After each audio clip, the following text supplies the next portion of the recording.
Once upon a time, in 1843, of all the good days in the year, on Christmas Eve, old Scrooge sat busy in his counting house. It was cold, bleak, biting weather, foggy withal, and he could hear the people in the court outside go wheezing up and down, beating their hands upon their breasts and stamping their feet upon the pavement stones to warm them. The city clocks had only just gone 3, and it was dark already. But a crowd of shoppers, street vendors and children, and a tumbling profusion of Christmas fare was filling the street stalls and shops.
The door of Scrooge's counting house was open, that he might keep his eye upon his clerk, a certain Mr. Cratchit, who in a dismal little cell was copying letters. Scrooge had a very small fire, but the clerk's fire was so very much smaller that it looked like one coal.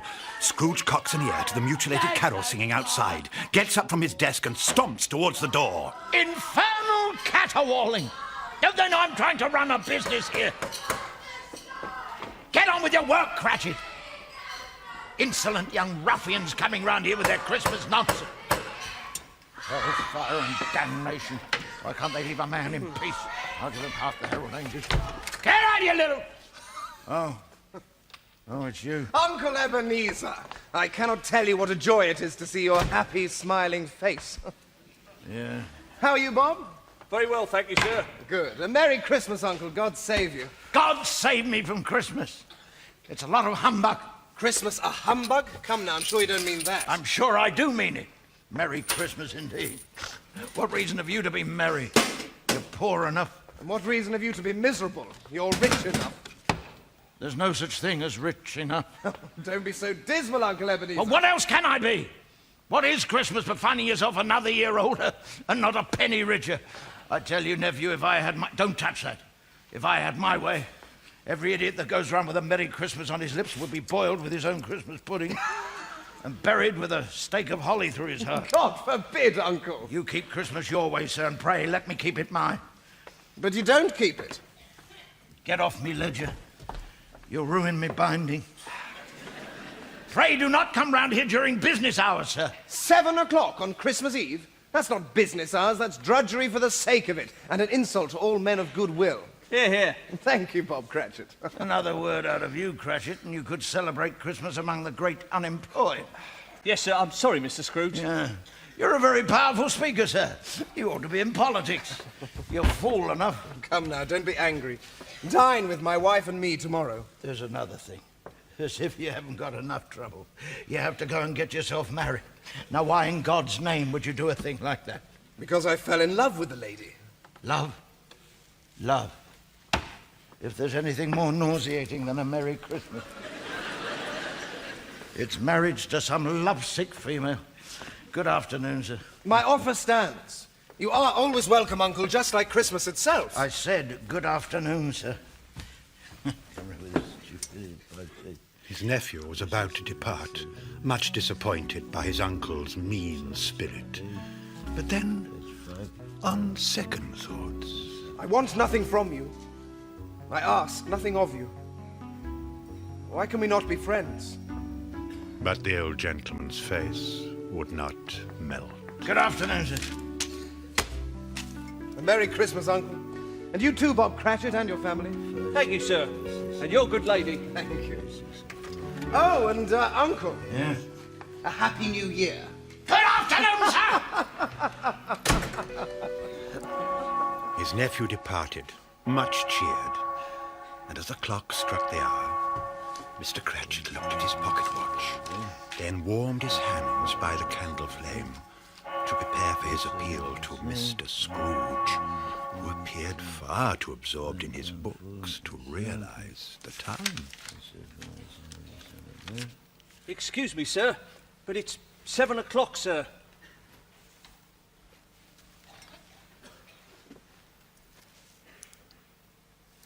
Correct, Cratchit. Correct. I don't wish to be impertinent, Mr. Scrooge, but would it be too much trouble if I had my wages, sir? You know, the trouble with you, Cratchit, is that all you can think about is money. I suppose you'll want the whole of Christmas Day off tomorrow.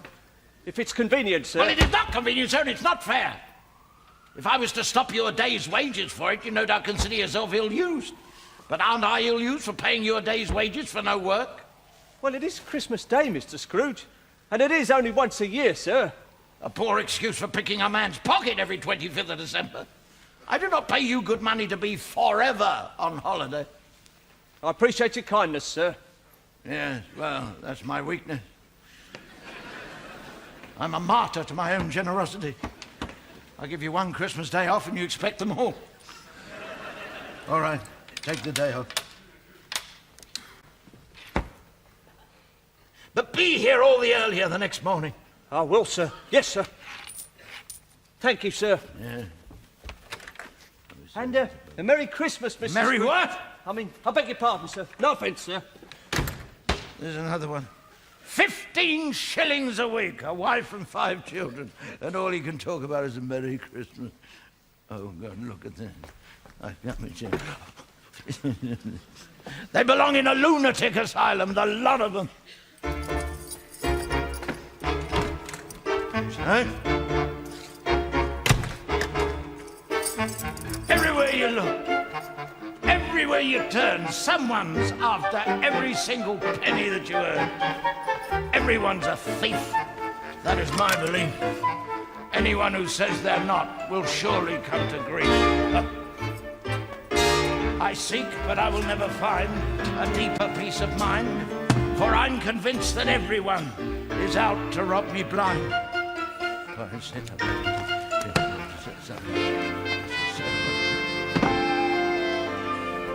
Daydreams don't deceive me. Reason doesn't lie. I am living here and now, not in some life gone by. I have no illusions. I see what I see. Others live up in the clouds, but that's no place for me. Some men live on credit. Others live on hope. I survive on common sense, the only way for honest men to cope. I've no time for daydreams. Daydreams I decline. And when I talk of common sense, I mean strictly pounds and pence. I don't want a debtor's life, and I don't need to get a wife, for I know there's no better life than mine. If there was, fate would send a sign. I know there's no better life. No, this life suits me.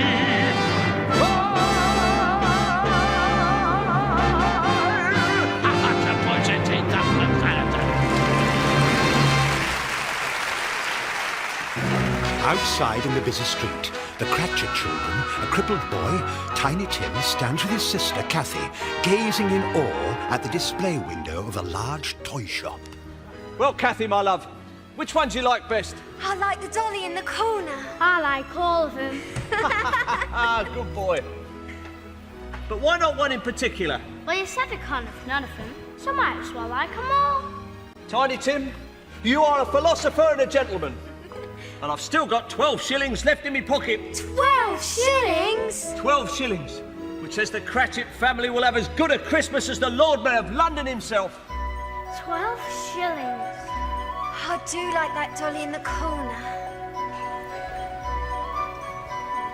Christmas children peep into Christmas windows, see a world as pretty as a dream.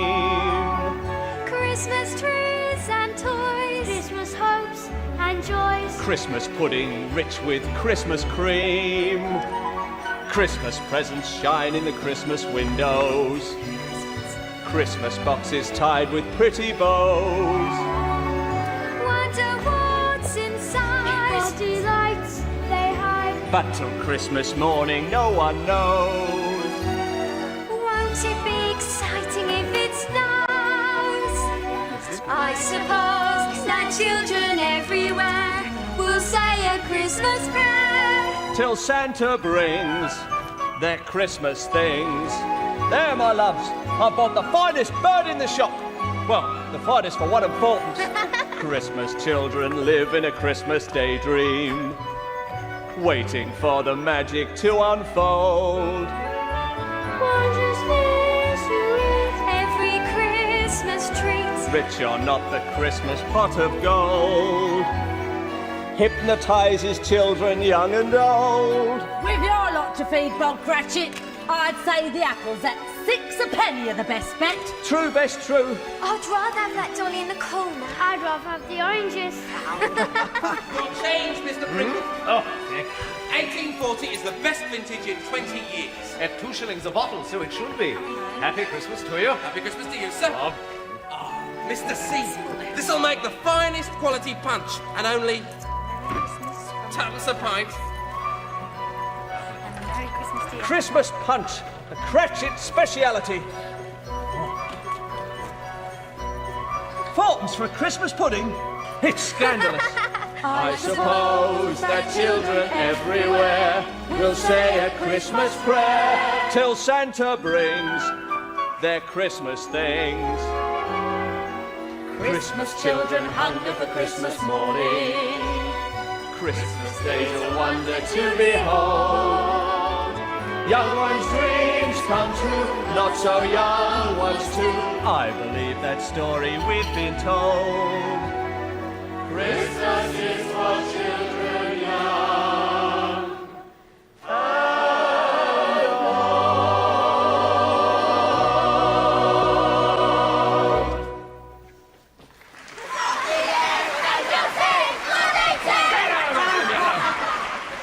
Stop. Merry Christmas to you, sir. A penny for the little one, sir.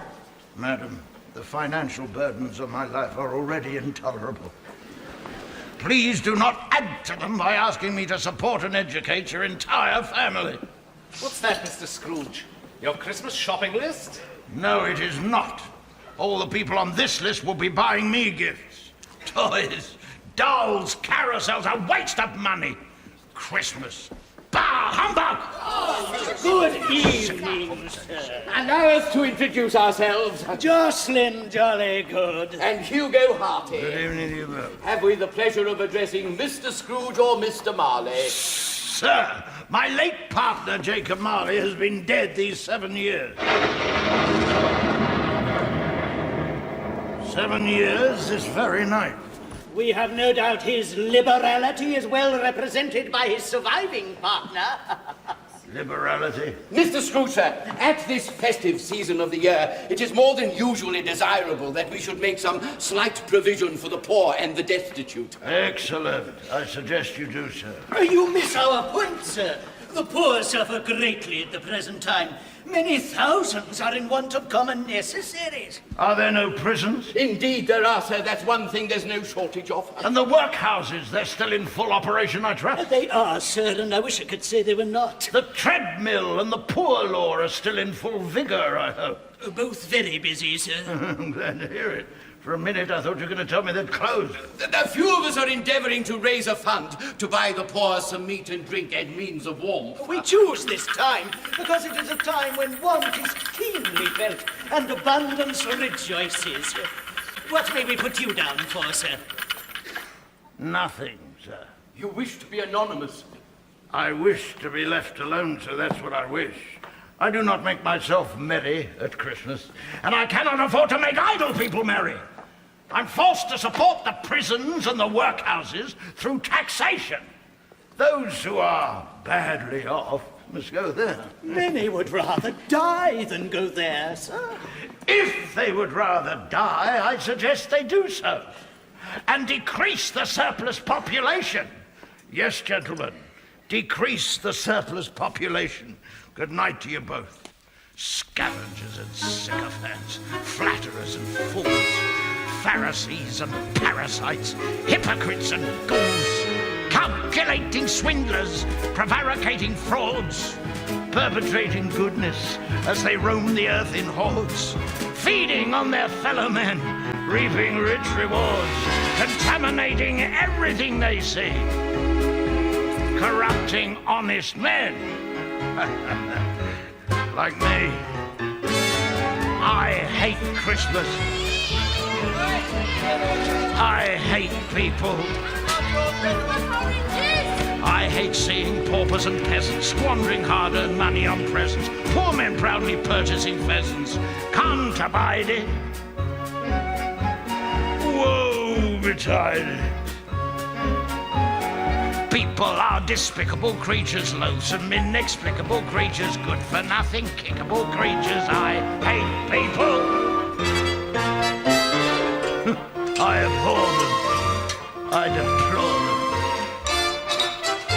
them. Stupid people singing carols, praising God while opening barrels. That's no way to treat the almighty, guzzling brown ale in your nightie. Doesn't fool me. God-fearing me, generous-spirited to a degree. But I keep it inside, where God wants it to be. You little baby. Keep him out of it, I'll break his neck. Sorry, sir, went out again. Oh, Mr. Scrooge. £2.05, lady. Oh, Mr. Scrooge, so we've been giving more credit than usual. Yes, so have I, £2.05. As it's Christmas, sir, we've been giving people an extra week or two to pay.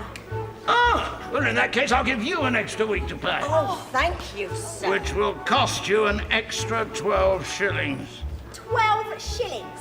Or would you rather I confiscated your stall and its entire contents, as is my right? No, sir, we'll pay, sir.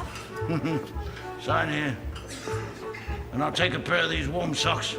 Yes, Mr. Scrooge. Busy! Please, Mr. Scrooge, just a few more days. You've already had a few more days. Anybody who can afford to stock a turkey that size can afford to pay their debts. I'll give you another 48 hours. Oh, thank you, Mr. Scrooge. At 20% interest. It's my special Christmas offer. Yes, Mr. Scrooge. And you can send £half a scrag in round to me lodgings. Yes, Mr. Scrooge. Gladly. Fools who have no money spend it, get in debt and try to end it. Beg me on their knees, befriend them, knowing I have cash to lend them. Soft-hearted me, hard-working me, clean living, thrifty, kind as can be. Situations like this are of interest to me. Let's see what we got here. 1, 2, 3, 4. There's your interest. I've lost my little baby. Where's he gone? He's here, Miller, and you owe him £2.07 6. Oh, please, not now, Mr. Scrooge. I'm performing. Pity it doesn't pay you better. Where's my money? Tomorrow for sure, Mr. Scrooge. It's my best day of the year. Tomorrow it'll be £2.10. Oh, your puppets belong to me. All right, Mr. Scrooge. £2.10. That's the way to do it, eh, boys and girls? There we are, sir. Thank you very much. Merry Christmas, Tom. Merry Christmas to you too, sir. He's up on Severine.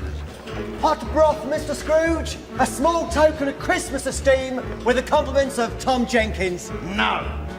And there'll be a free can of hot broth every night throughout the coming year, sir, in gratitude for your infinite kindness in giving me another 2 weeks to pay. 1 week. 10 days. 1 week. 1 week.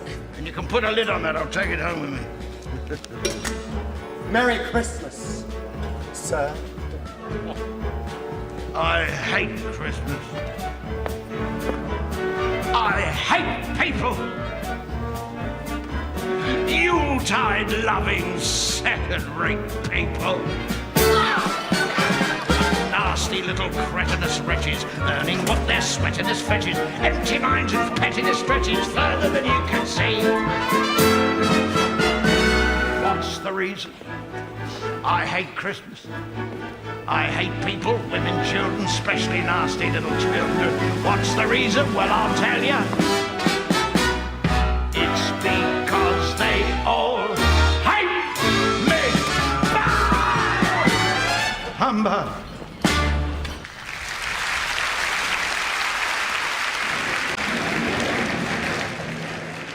On his way home, through the swirling fog, Mr. Scrooge began to imagine and hear some very unusual things. Things were not quite as they should be, he thought. Marley?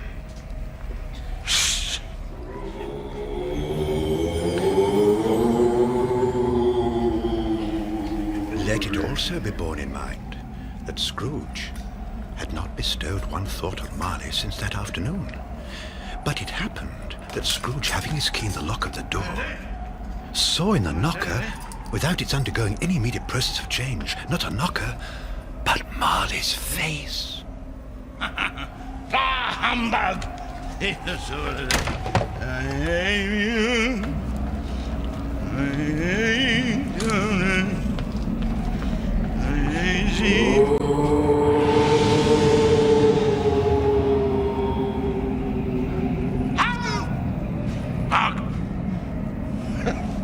It's not possible, it's not possible.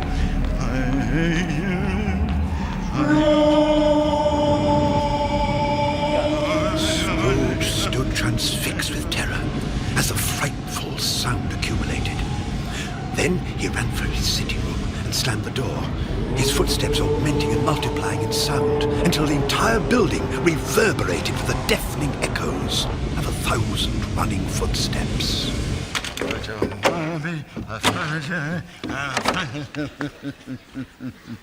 I'm getting too old. He removed his thick overcoat and with his tall hat placed them in the cupboard. Next he tended the gruel on the hob for his supper, a small basin and spoon. He drew his old winged-back chair close to the hearth to capture the scant heat from the miserable fire. His long shadow was thrown onto the wall behind him and flickered and darted in a menacing display, or a forewarning of something ghastly, as the first spoonful met his lips.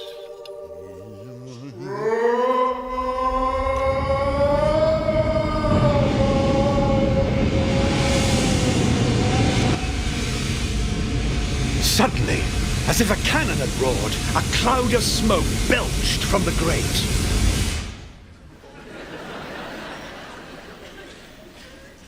It's humbug still! I'm not believing.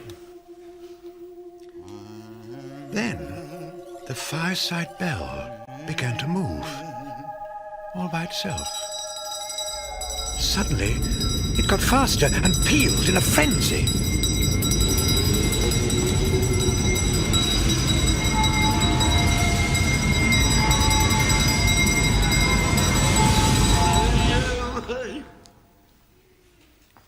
Then he heard a hollow clanking of chains, which rang throughout the house, followed by heavy, deliberate, funereal steps.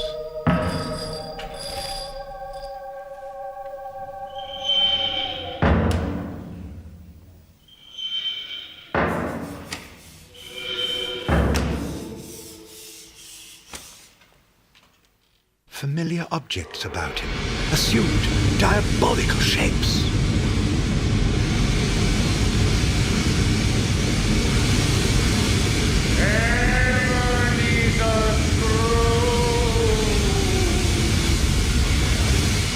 Sound of fury and morbid cries, as they might have erupted from open graves. Scrooge then, in manic terror, rushed to the door and flung it open, but finds nothing.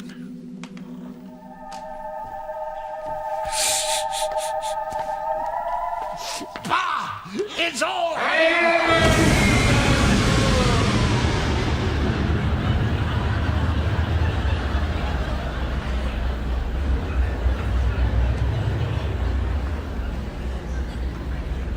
How now? What do you want with me? Much. Who are you? Better to ask me who I was. Who was you? What were you then? In life, I was your partner, Jacob Marley.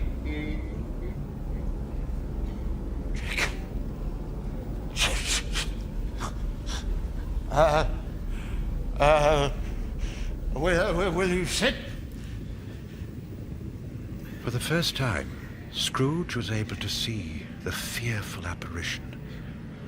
Marley was swathed in a great chain, made up of cash boxes, ledgers, keys, padlocks, deeds, and heavy purses. You don't believe in me, do you? No, I don't. Why do you doubt what you see? Because I've got a slight stomach disorder, which has no doubt affected my vision. Your hallucination, probably brought on by a bit of undigested meat or a blob of mustard. Yes, that's it. You, sir, are a blob of mustard. I tell you, Scrooge, there is much more of the grave than of gravy about me. You do not exist, Jacob Marley. Humbug, I tell you, humbug. Humbug, eh?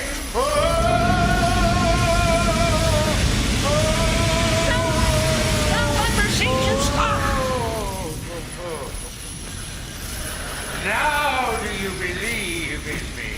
Yes, absolutely. Thank you, and good night. Why do you walk the earth? Why do you come to me? I am doomed to wander through the world and witness what I cannot share, but might have shared on earth and turned to happiness. Why are you fettered with that great chain? I wear the chain that I forged during my life on earth. I made it link by link and yard by yard, and now I could never be rid of it. Any more than you will ever be rid of yours. Mine? Imagine the weight and the length of the mighty chain you are making for yourself. It was as long and as heavy as this 7 Christmases ago, and you have labored at it ever since. It is a terrible, ponderous chain you are making, Scrooge. When I lived, my spirit, like yours, never walked beyond the narrow limits of our counting house. You were always such a good man of business, Jacob. Business? Mankind is our business, Ebenezer, but how seldom do we attend to it. I knew this, but I have sat invisible at your elbow many and many a day in your office. In my office? You have sat in my office? Hear me! My time is almost gone. I am here tonight to warn you. It is your only hope. No, Jacob, no! Feel the phantoms chilling the air around you. They astound you, I can tell, these inhabitants of hell. Poor wretches whom the hand of heaven ignores. Beware, beware, beware, lest their dreadful fate be yours. Make the most of this world, the next world is worse. If you think life is miserable now, but the life to come is better somehow, you had better put all your thinking in reverse and make the most of this world, and the next world is far, far worse. Make the most of this life, the next life a curse for the man who kicks the present aside in a quest for things life doesn't provide. Had better know now his theory is perverse, and make the most of this life, for the next life is far, far worse. Let's talk about heaven a minute. Men dream of it from birth. Heaven, you idiot, you're in it on earth.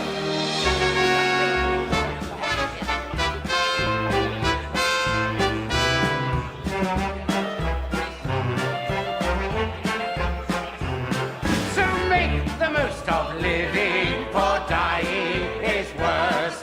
At times you'll say life isn't worthwhile, but there's more to life than traveling in style. It's better to walk than ride inside a hearse. So make the most of this world, embrace the universe, but I guarantee the next world is far, far, far worse.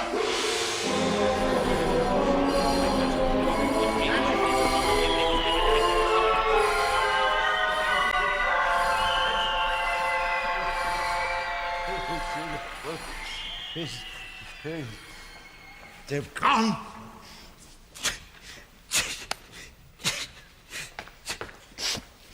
It was all a dream. It was not a dream, Scrooge. For pity's sake, Marley, leave me in peace. It was for pity's sake that I came here. Pity for you. I leave now with the tiniest chance of you escaping my fate. You were always such a good friend to me, Jacob. Thank you. You will be visited by 3 spirits. I'd rather not. Thank you so much. The first will appear tonight when the bell tolls 1. The first? Couldn't they all come at the same time so we can get it over with? The second at 2 o'clock. And the third when the bell tolls 3.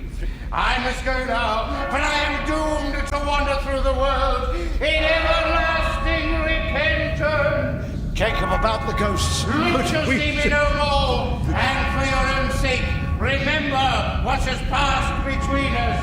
Ebenezer Scrooge!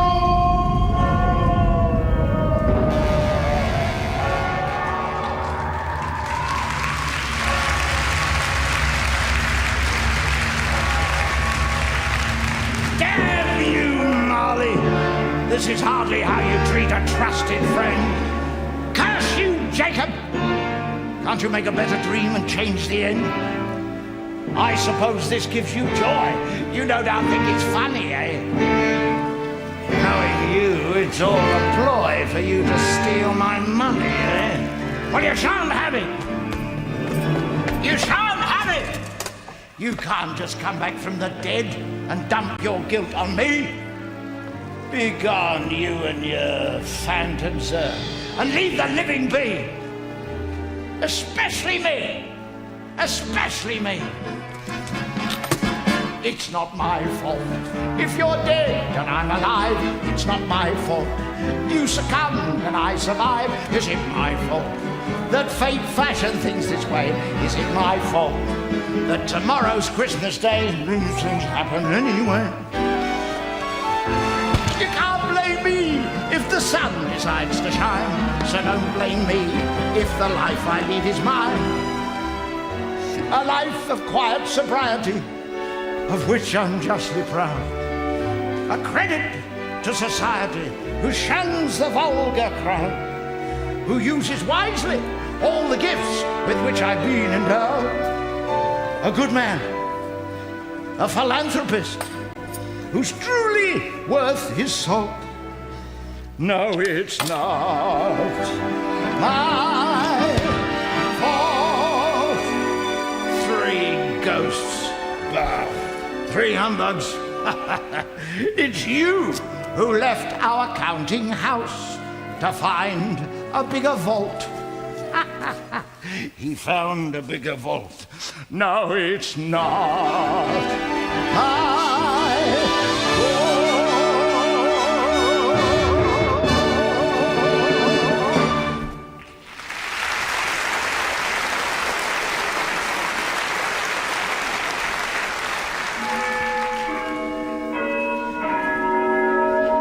Quarter past. 1:30.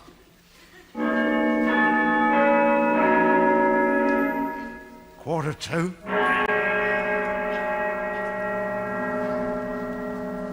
1 o'clock.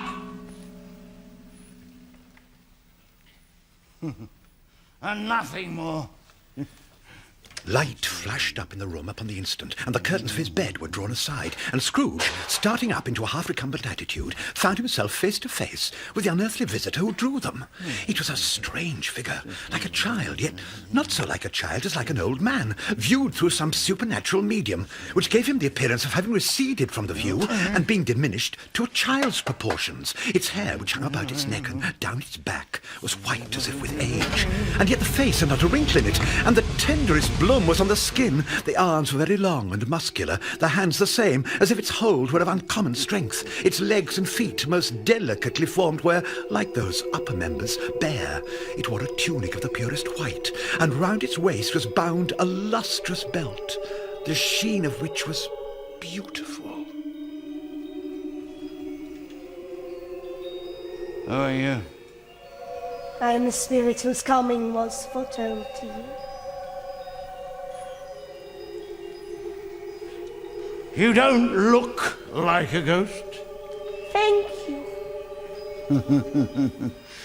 May I inquire more precisely what or who you are?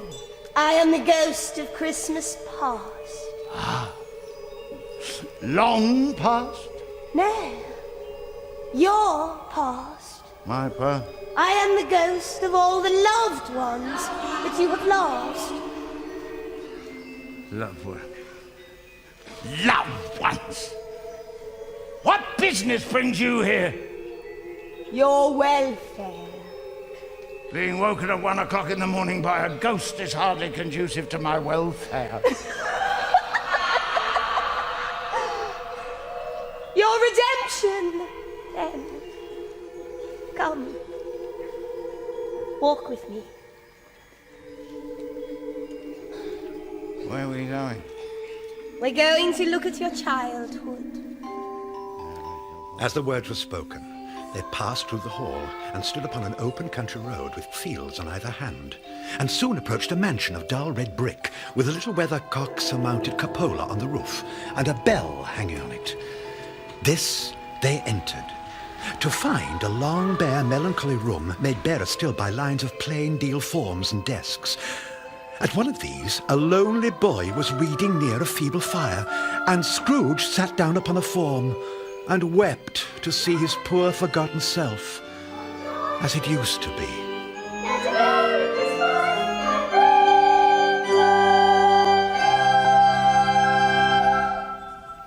Merry Christmas, boys. Merry Christmas, Mr. Bleak, sir.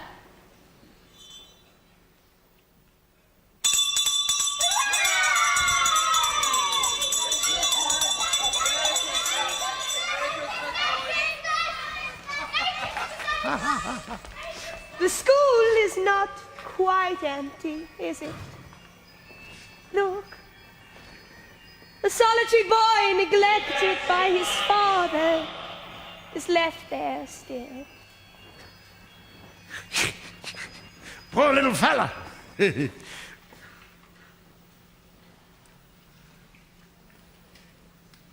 Poor little me.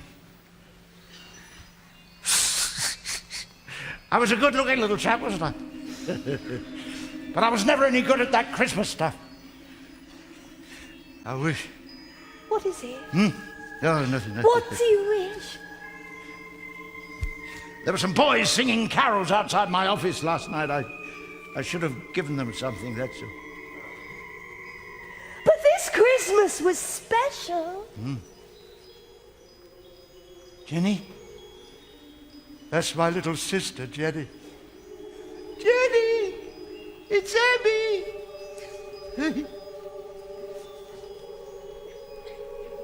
Why does she ignore me? Well, she cannot see or hear you. These are but the shadows of the things that have been. Abby, dear brother, I've come to bring you home. Home to Father? No. Father's much kinder than he used to be. He sent me in a coach to bring you home, Abby. We'll be together all Christmas long. Now, collect your things. Always a delicate creature whom a breath might have withered. But she had a large heart. That she did. I must confess it. She died a young woman and had, I believe, children. One child. Oh, yes. One child. Yeah. Your nephew, Harry. Yeah. My nephew, Harry. Now, here's a Christmas you really enjoyed. That's old Fezziwig. I was his apprentice. Yes, Ebenezer Dick! Yo-ho, Ebenezer! Yo-ho, Dick! No more work today, me boys! Hilly-ho and chirrup! It's Christmas Eve, Dick!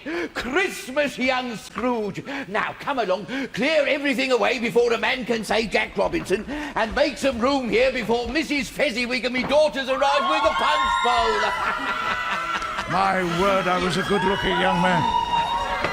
And there's Dick Wilkins, the best friend I ever had. The dashing figure of Master Scrooge was much admired by Mr. Fezziwig's pretty daughter Isabel, but the centrepiece of this jolly assembly was a multi-tiered cake, teetering alarmingly under the weight of icing decorations. But the gallant Ebenezer rushed forward to retrieve it from collapsing. Oh, quite the hero of the hour. Mrs. Fezziwig, my darling Isabel, my dear friends, thanks to our heroic Ebenezer, there will now be happiness and contentment in this room, the like of which none of us has ever seen before. Consumption of fewer than 6 cakes and 3 beakers of punch per person will be penalised by instant dismissal. From the party!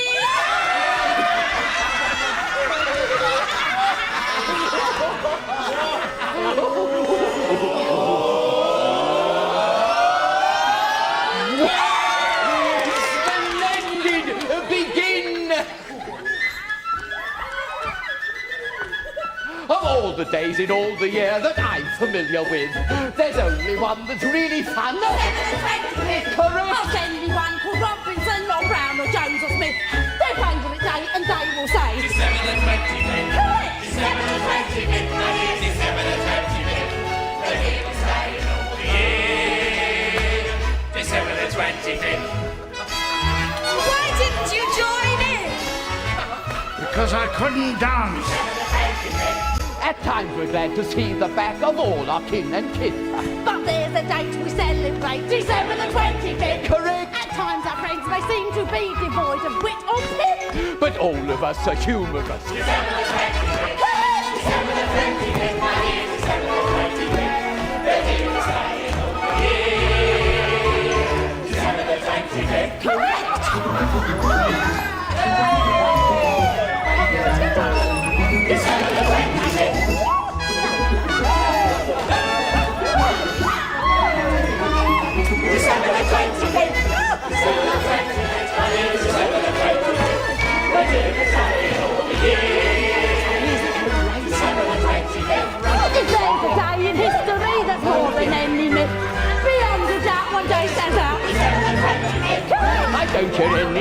gentlemen, so may I say forthwith, I wish that every day could be December the 25th.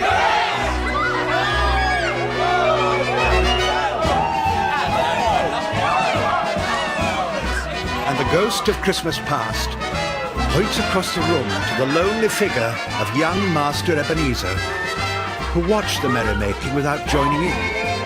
He saw old gentlemen trip lightly through the Sir Roger de Coverley as the ladies swished their flowered petticoats.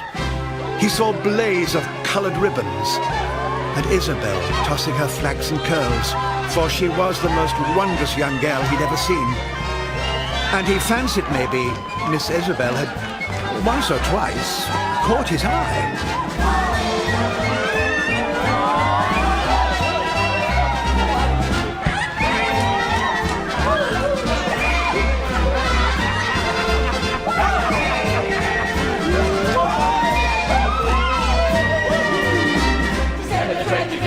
December the 25th, my dear, December the 25th, my dear, December the 25th.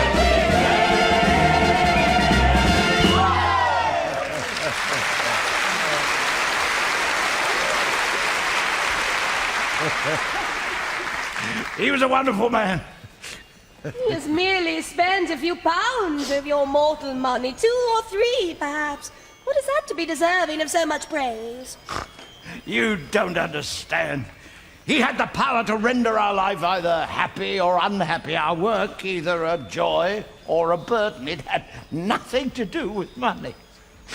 Had nothing to do with money. What's the matter? Oh, nothing. Something, I think. I was just thinking of Bob Cratchit. Who's Bob Cratchit? It's 7 o'clock. Put up my wages, please, sir. No.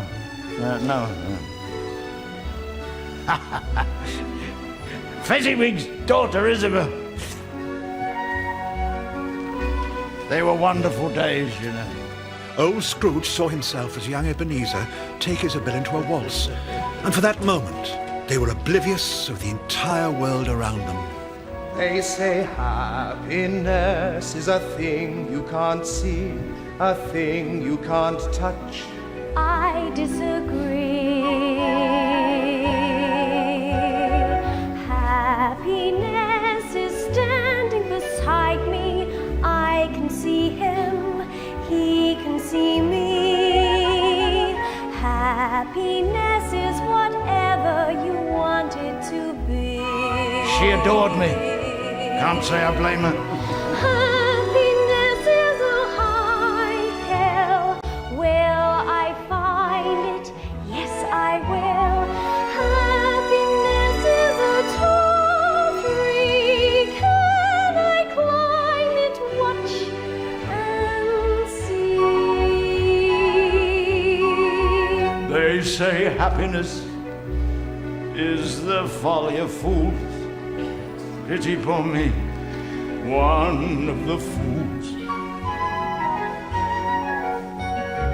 Happiness is smiling upon me, walking my way, sharing my day.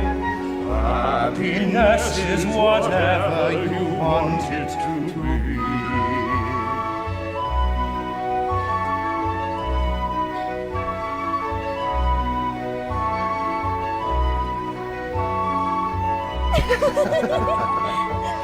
She was so sweet and kind. Yes, she was. She still is.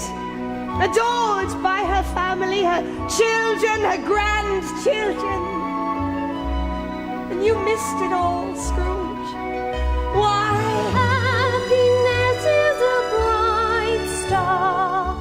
Are we happy? Yes, we are. Happiness is a clear sky. Give me wings and let me fly. Let me fly. For happiness is whatever you want it to be. that moment, the young Ebenezer slipped a gold ring on her slender finger. Yes, happiness is whatever you want it to be.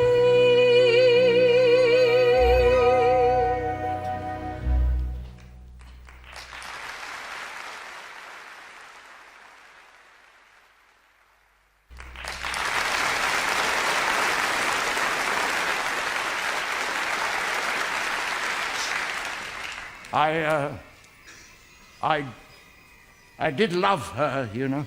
Did you? Oh, yes, I loved her. Then why did you let her go?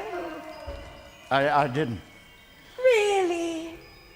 She left me! Oh, my time grows short. Quick! A little later in time, the young Ebenezer, while attending his money boxes, is visited by his fiancée, Isabel. Ebenezer, Yes? I've come to say goodbye. I'm going away, Ebenezer. You will not see me again. But you are going to marry me. No. You have found another love to replace me, and she is much more desirable than I am. I have no idea what you're talking about. This lady here. How shall I ever understand this world? There is nothing on which it is so hard as poverty. And there's nothing it condemns with such severity as the pursuit of wealth. You hear that? It was true then and it's true now. All your noble dreams that I've loved, I've seen die off one by one, until only the desire for gain is left. I'm not changed towards you. Am I? Yes, Ebenezer, you are. Your promise was made to me when you were poor, and content to be so. You were someone else then, and I see that only too clearly. And so I can release you. Have I ever asked to be released? In words, no, but in a changed nature, yes. In everything that made my love of value to you, yes. If you met me today, you would not love me. I would. I do. I still do.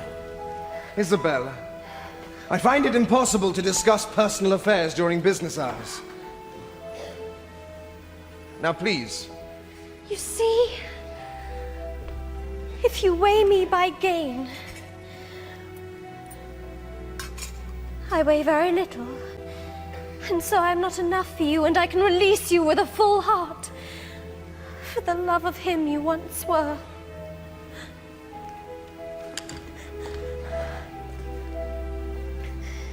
Say something. Say something. You may have pain in this, but it will pass, and you will dismiss the recollection of it gladly as an unprofitable dream from which it happened well that you awoke. She kisses his cheek as a parting gesture, watched by Ebenezer and the ghost of Christmas past. And in that tender moment, all was lost. Don't go. It was all a mistake. Don't go. Be happy in the life you have chosen. Isabel! Isabel. Isabel! Go after her! I can't! You fool! The old man traces the anguish of her parting as he watches his former self suffer the heartbreak he was never to forget. You were new to me. You were spring. You were true to me. You were everything.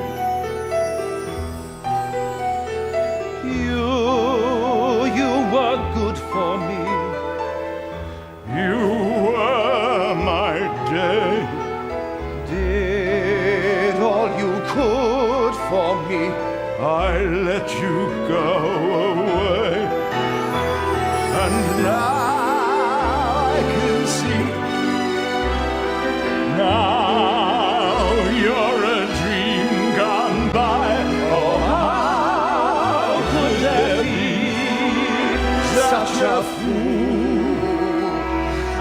as I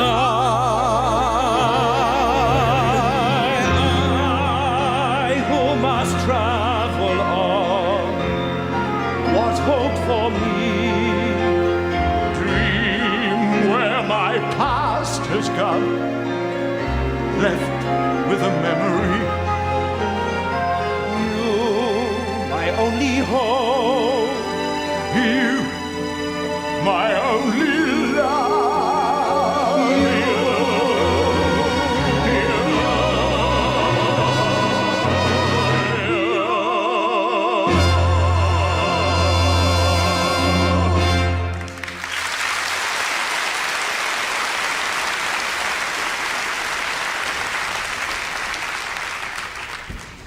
Spirit, remove me from this place.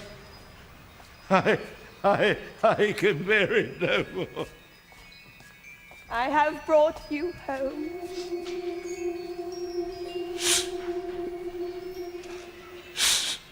Why do you not love your nephew, Harry? He was my son.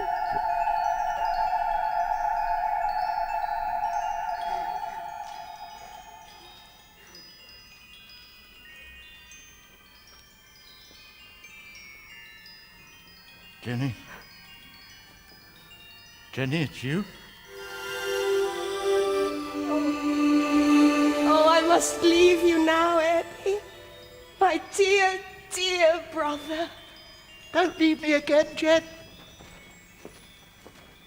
I have so much to tell you. Please come back.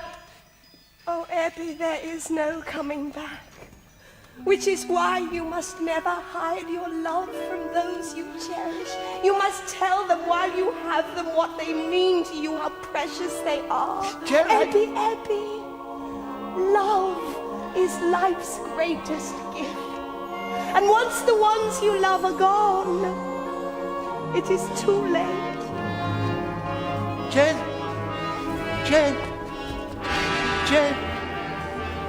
I love you, Jen. I love you. Please don't leave me, Jen. Not again. Bye, Abby. My dear, dear brother. Do not forget me. Do not forget me, Abby. Do not forget me. Jenny! Let go! And hold me no more! It's not my fault. If I choose to live alone, is it my fault? If I'm happier on my own, is it my fault? If I lose the ones I love, is it my fault? Or some greater power above that enjoys destroying love? You can't blame me for the fickle ways of fate, so don't blame me for the things I've come to hate. There was a time I might have lived a different sort of life. Sweet evenings with friends and things, with children and a wife. But now the very thought of it cuts through me like a knife. I can't just turn life upside down like some great summer song. No, it's not my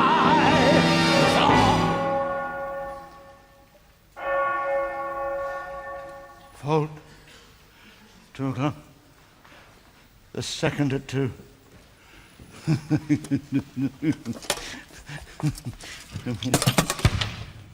The second at 2. Let me see.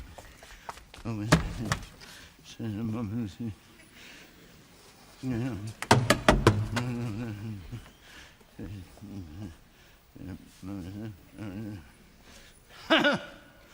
I'm ready for you. Whatever you are.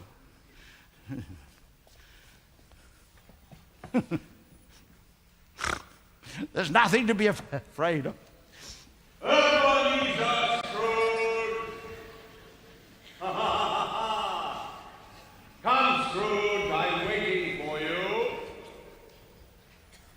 that you again? Jacob Marley? My old friend? No, it is not.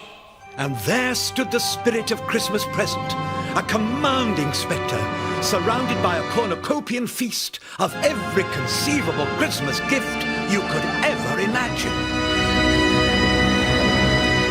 Heaven protect me, who are you? I am the spirit of Christmas present. Look upon me. You have never seen the likes of me before. No, sir, never. But how many of my brothers have you rejected during your miserable little life? Your brothers, sir? I don't know your brothers. You have never looked for them. How many do you have, sir? What year is this? 1843. Then I have 1,842 brothers. And each year one of us visits this miserable little planet for one brief day to bring some happiness and remove as many as we can the causes of human misery. Which is why I have come to see you, Ebenezer Scrooge. Me, sir? What could you want with me, sir? My, you are a funny-looking little creature. I must admit I found it difficult to believe you'd be as horrible as my brothers said you'd be, but now that I look at you, I can see they were understating the truth. Let me assure you, sir, I am a man of the highest principles and the most generous of spirit. Generous spirit? You wouldn't even know the meaning of the phrase, but you're about to find out. Here. Drink this. What is it? Taste it.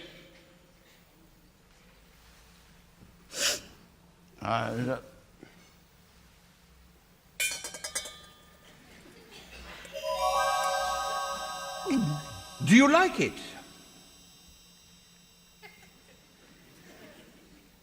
It's wonderful. I've never tasted anything like it in my life. Well, of course you haven't. What is it? The milk of human kindness. There are more good things in life, Scrooge, than you could ever imagine. Oh, I'm sure there are, sir. Can I have some more? Ebenezer Scrooge, the sins of man are huge. A never-ending symphony of villainy and infamy, duplicity, deceit, and subterfuge. And no one's worse than Ebenezer Scrooge, though man's a handy candidate for hell. I must admit, life sometimes has its brighter side as well. Ha ha ha! I like life, life likes me, life and I fairly fully agree. Life is fine, life is good, especially mine, which is just as it should be. I like pouring the wine and why not? Life's a pleasure that I deny not. I like life here and now, life and I made a mutual vow. Till I die, life and I will both try to be better somehow. And if life was a woman, she would be my wife. Why? Because I like life. That's all very well for you, but I hate life. Oh, nonsense, man! Why? Why? Because life hates me, that's why. Oh, Scrooge, you're an even bigger fool than I took you for. You've had over 60 years on this planet, and during your long, miserable, miserly, selfish existence, you haven't even learned how to live. Now listen to me. I like life. Well, go on. Me?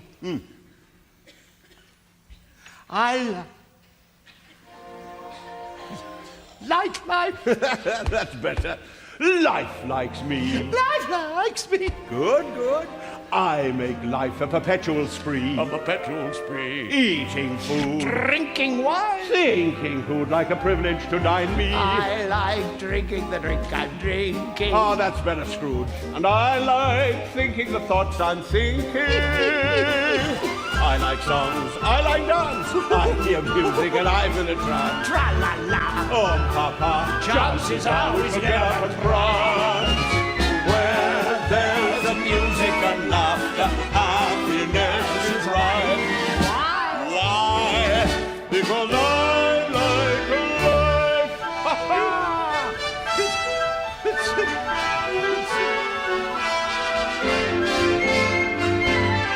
It's the toy shop.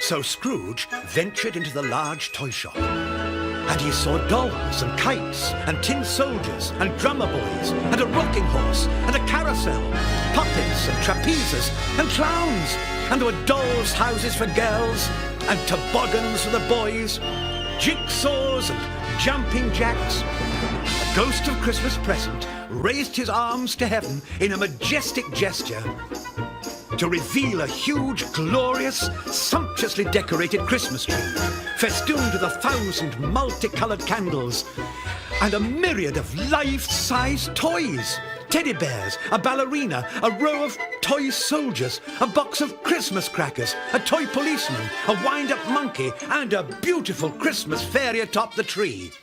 And then, as if by magic, the spirit turned the whole shop into an animated playground where everything came to life, just like in a dream, which, as we all know, is often more real than the real thing.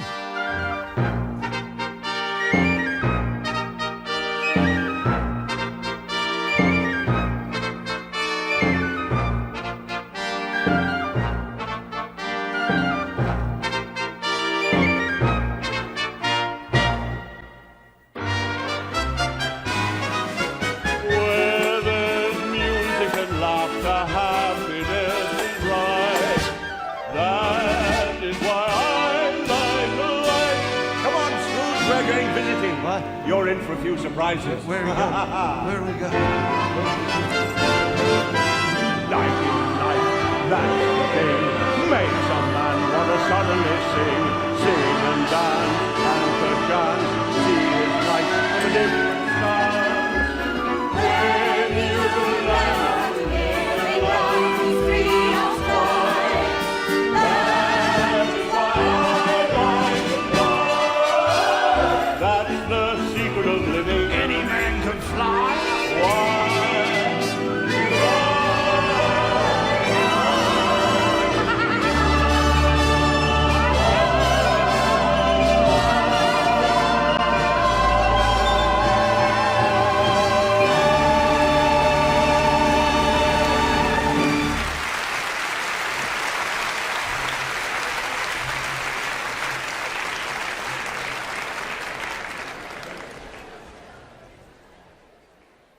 And there we leave tonight's performance of Scrooge for the time being. The show continues here on Radio 2 in 15 minutes. In the meantime, you're welcome to join me, Sean Street, and Nicholas Bolton as we spend a bit of time reflecting on just how much Charles Dickens has influenced the way we, the British, look at Christmas, which is now, as if you hadn't noticed, nearly upon us. Scrooge, the musical, is after all based on A Christmas Carol, probably Dickens' most famous story, and certainly his best known about Christmas. But he wrote often about the season. It occurs time and again in his writing as a subject in which he took much joy. In a way, he represents a shaping of tradition that was going on throughout the 19th century, focused largely on the Victorian dynasty. Charles Dickens was born in 1812, Queen Victoria 5 years later. And when Dickens died in 1870, the Queen still had over 30 years to reign. And many of the things we think of as traditional come from the Victorian time. It was around 1840 that the Christmas tree, a German invention, became popular in Britain, after the public had seen glimpses in the illustrated papers of Victoria and Albert with one glowing with candles. And the Christmas card, well, a British idea that at least, came into prominence in 1843. And until 1871, when a group of academics published a collection, Christmas carols belonged largely to an oral tradition. So we can see that Dickens and his time took much from medieval Britain and shaped it into the Christmas that we think of with such nostalgia today. But let's turn the pages and see what we can find. Because whatever the historical facts, Charles Dickens and Christmas go together like turkeys and cranberry sauce. I have been looking on this evening at a merry company of children assembled round that pretty German toy, a Christmas tree. It was brilliantly lighted by a multitude of little tapers, and everywhere sparkled and glittered with bright objects. There were rosy-cheeked dolls hiding behind the green leaves. There were jolly, broad-faced little men, much more agreeable in appearance than many real men.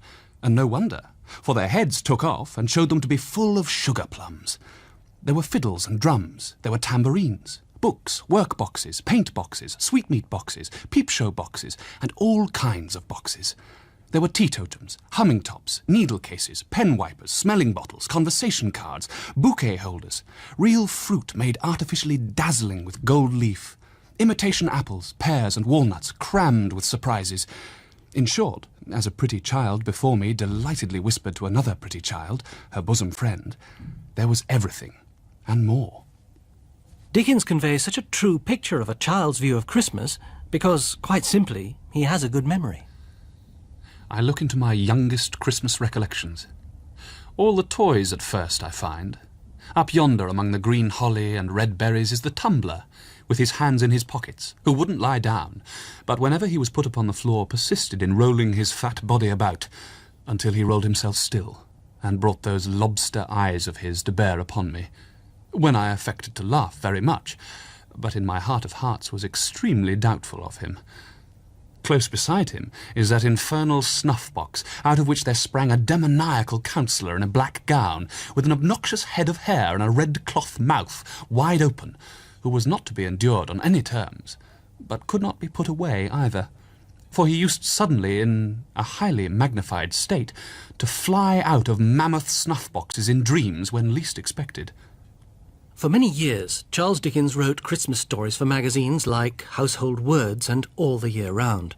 Dickens knew what Christmas was all about, which is why, to so many of us, the spirit of the season is a Dickensian thing. Christmas, Dickens would tell you, is about children and wassail and good food. But it's also about caring for one another. It's about remembering that some are worse off than others. It's about cold weather and hopefully a warm fire to relieve the cold. Above all, it's about families and home. And I do come home at Christmas. We all do. Or we all should. We all come home, or ought to come home, for a short holiday, the longer the better, from the great boarding school where we are forever working at our arithmetical slates, to take and give a rest. But that rest can be a strenuous thing. Who could talk about Dickens and Christmas without at sometimes summoning to mind the image of Mr. Pickwick enjoying a full-blooded Christmas party? It was a pleasant thing to see Mr. Pickwick in the centre of the group, now pulled this way and then that, and first kissed on the chin, and then on the nose, and then on the spectacles, and to hear the peals of laughter which were raised on every side. But it was a still more pleasant thing to see Mr. Pickwick blinded shortly afterwards with a silk handkerchief, falling up against the wall and scrambling into corners and going through all the mysteries of blind man's buff with the utmost relish for the game, until at last he caught one of the poor relations, and then had to evade the blind man himself, which he did with a nimbleness and agility that elicited the admiration and applause of all beholders. The poor relations caught the people who they thought would like it, and when the game flagged, got caught themselves. When they were all tired of blind man's buff, there was a great game of snap-dragon, and when fingers enough were burned with that, and all the raisins were gone, they sat down by the huge fire of blazing logs to a substantial supper and a mighty bowl of wassail, something smaller than an ordinary wash-house copper, in which the hot apples were hissing and bubbling with a rich look and a jolly sound that were perfectly irresistible. "This," said Mr. Pickwick, looking round him, "this is, indeed, comfort." Comfort indeed, but Charles Dickens understood as well as anybody that there were vast areas of society who could not enjoy such comfort. It's what lies behind Scrooge's story, after all, isn't it? And he could write movingly about the natural images of Christmas, too. There's one of his Christmas stories, written for the magazines, called The 7 Poor Travellers, in which the landscape around Victorian London, the story was written in 1854, evokes in the traveller's mind the Christian meaning of Christmas. Going through the woods, the softness of my tread upon the mossy ground and among the brown leaves enhanced the Christmas sacredness by which I felt surrounded. As the whitened stems environed me, I thought how the founder of the time had never raised his benignant hand save to bless and heal, except in the case of one unconscious tree. By Cobham Hall I came to the village and the churchyard where the dead had been quietly buried, in the sure and certain hope which Christmas time inspired. What children could I see at play and not be loving of, recalling who had loved them? No garden that I passed was out of unison with the day, for I remembered that the tomb was in a garden, and that she, supposing him to be the gardener, had said, "Sir, if thou have borne him hence, tell me where thou hast laid him, and I will take him away." In time, the distant river with the ships came full in view, and with it, pictures of the poor fishermen mending their nets who arose and followed him. My very shadow on the ground was eloquent of Christmas, for did not the people lay their sick where the mere shadows of the men who had heard and seen him might fall as they passed along?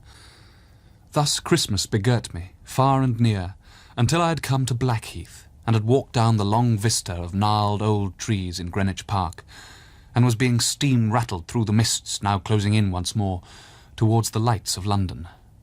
Brightly they shone, but not so brightly as my own fire, and the brighter faces around it, when we came together to celebrate the day.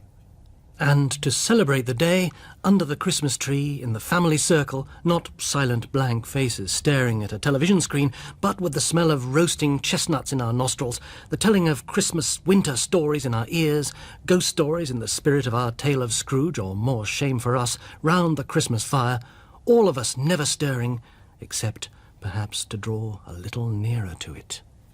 Legion is the name of the German castles, where we sit up alone to wait for the spectre, where we are shown into a room made comparatively cheerful for our reception, where we glance round at the shadows thrown on the blank walls by the crackling fire, where we feel very lonely when the village innkeeper and his pretty daughter have retired after laying down a fresh store of wood upon the hearth, and setting forth on the small table such supper cheer as a cold roast capon, bread, grapes, and a flask of old Rhine wine, where the reverberating doors close on their retreat, one after another, like so many peals of silent thunder, and where, about the small hours of the night, we come into the knowledge of diverse supernatural mysteries. Legion is the name of the haunted German students, in whose society we draw yet nearer to the fire, while the schoolboy in the corner opens his eyes wide and round and flies off the footstool he has chosen for his seat when the door accidentally blows open. And the ghosts are so much more fun because we tell stories of them in such a warm and happy and snug place as round the Christmas hearth. Not all the Christmas storytelling goes on at home, of course. There's the pantomime season to look forward to, and in the Victorian age it was in its heyday. On the 28th of December 1860, Dickens wrote a letter to Miss Mary Boyle in which he tells of a mishap, well, more a disaster really, with some scenery during a pantomime at Covent Garden. There's something in all of us that finds accidents like this hilariously funny, and Dickens was no exception. On Boxing Night, I was at Covent Garden. A dull pantomime was worked, as we say. Better than ever I saw a heavy piece worked on a first night, until suddenly, and without a moment's warning, every scene on that immense stage fell over on its face, and disclosed chaos by gaslight behind. There never was such a business. About 60 people who were on the stage being extinguished in the most remarkable manner. Not a soul was heard. In the uproar, some moon calf rescued a porter pot, 6 feet high, one of which the clown had been drinking when the accident happened, and stood it on the cushion of the lowest proscenium box, prompt side, beside a lady and a gentleman, who were dreadfully ashamed of it. The moment the house knew that nobody was injured, they directed their whole attention to this gigantic porter-pot in its genteel position, the lady and gentleman trying to hide behind it, and roared with laughter. When a modest footman came from behind the curtain to clear it and took it up in his arms like a baby, we all laughed more than we ever had laughed in our lives. I don't know why. To all artists about to embark on the panto season, may your lines and cleats be strong. I mentioned Christmas cards earlier, and I wonder if you're up to date with the writing and stamping and posting. The cards are in many ways the nicest, most natural of all Christmas decorations, because they come from the kind thoughts of our friends. So, very soon, they'll grace our mantelpieces and tables again. Images of robins and hearthsides glowing with colour, stagecoaches, and of course depictions of the Christmas story itself. There's bound to be snow and holly there too, isn't there?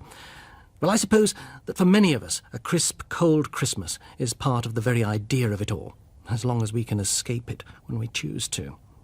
Here's a Christmas card from Dickens, a Christmas card in words from his 1851 story, What Christmas Is as We Grow Older. The winter sun goes down over town and village. On the sea it makes a rosy path, as if the sacred tread were fresh over the water. A few more moments and it sinks, and night comes on, and lights begin to sparkle in the prospect. On the hillside beyond, the shapelessly diffused town, and in the quiet keeping of the trees that gird the village steeple, remembrances are cut in stone, planted in common flowers, growing in grass entwined with lowly brambles, around many a mound of earth. In town and village there are doors and windows closed against the weather. There are flaming logs heated high. There are joyful faces. There is healthy music of voices. Yes, that's it, isn't it? The Dickensian Christmas in a nutshell. And there'll be plenty of those around too. Nutshells, that is. A time of frost and snow, but also of warmth and love, and thoughts of absent friends too. The art of keeping the magic of Christmas alive is to watch and learn from children. With all the preparations that adults have to make, and with all the commercialisation, it's not surprising if sometimes, just sometimes, some of us get a little jaded. Look back, says Dickens, and remember. Time was, with most of us, when Christmas Day, encircling all our limited world like a magic ring, left nothing out for us to miss or seek. Bound together all our home enjoyments, affections and hopes, grouped everything and everyone around the Christmas fire, and made the little picture shining in our bright young eyes complete. Well, that's almost all from me, Sean Street and Nicholas Bolton, but I hope that, when it comes, your Christmas will be complete too. In a few minutes we'll be returning to our performance of Scrooge, the musical, starring Anthony Newley. But just before we go, we'll leave you with the words of the song that Mr. Wardle sings at the Pickwick Club's Christmas party. Of course, every season has its charms, spring, summer and harvest time. But my song I troll out for Christmas stout, the hearty, the true and the bold. A bumper I drain, and with might and main give 3 cheers for this Christmas old. We'll usher him in with a merry din that shall gladden his joyous heart, and we'll keep him up while there's bite or sup, and in fellowship good we'll part.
On this special Christmas Eve, the great River Thames reflected all the twinkling lights of London, while above St. Paul's and the towers and domes, the moon shone onto the mantle of snow, and there below was a truly real Christmas tree, bearing glittering baubles and bunting. And there, in the throng, the Cratchit family stood with their eyes ablaze with joy.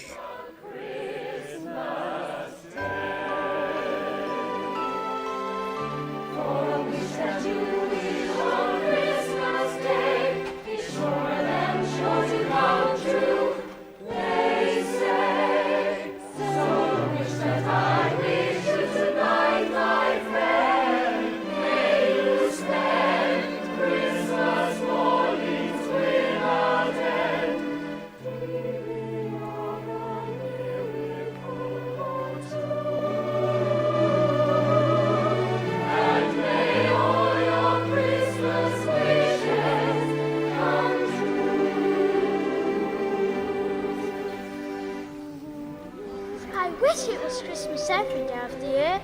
Well, if it was, what would you do for Christmas? We'd have to think of something else. Not this year, you don't. We're going carol singing. And anyway, I like Christmas just the way it is. Come on, Tim. You have to learn to take the good with the bad, Tiny Tim. Don't be late back. Goodbye. Bye. Goodbye. Oh, come on. And just like birds of a feather, Scrooge and the goodly spirit of Christmas fly out of the starry sky and land in Cheapside.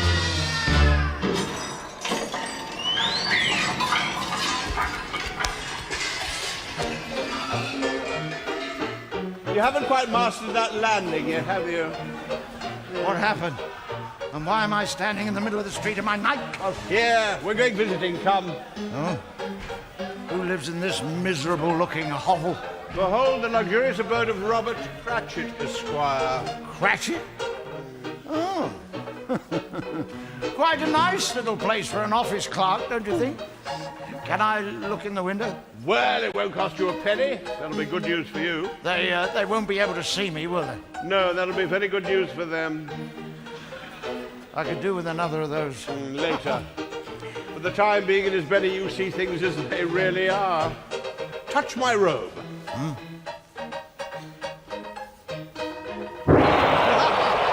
Scrooge passes through the door into the Cratchit's kitchen, and he sees a family waiting at table, while Mrs. Cratchit prods a very small plum pudding boiling in the copper pot. Some days are up days, some days are down days, some days are golden, some dark brown days. I never mind when we have blue days. They're always followed by we've come through days. We've had good times before, and we'll have good times again. Of course we will. Whatever we've done, we've made life fun.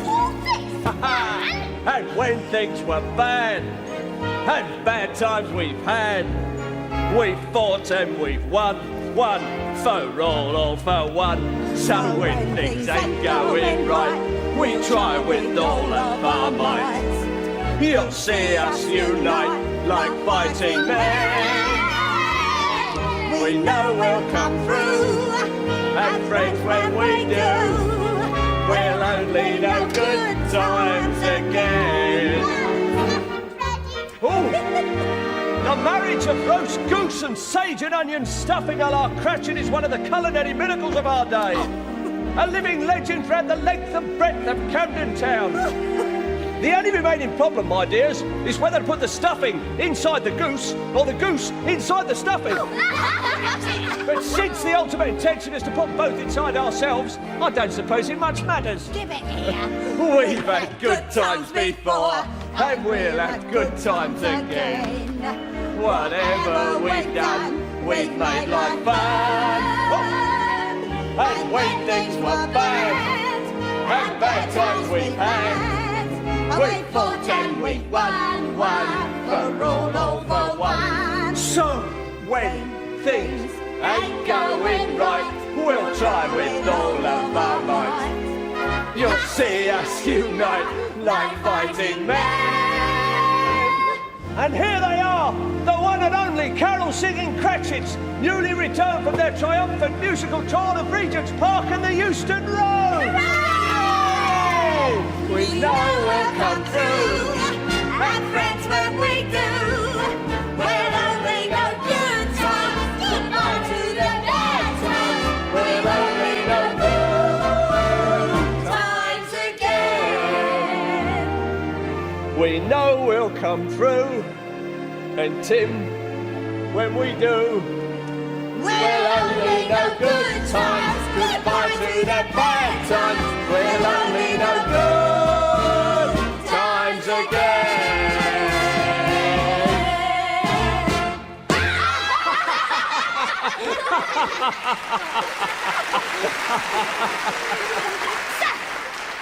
How did you go, Tiny Tim? 10pence halfpenny. Oh, well done.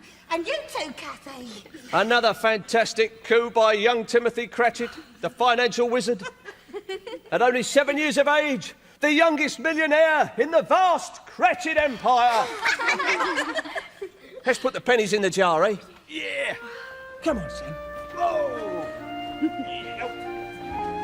And how did little Tim behave, Cathy? As good as gold, and better.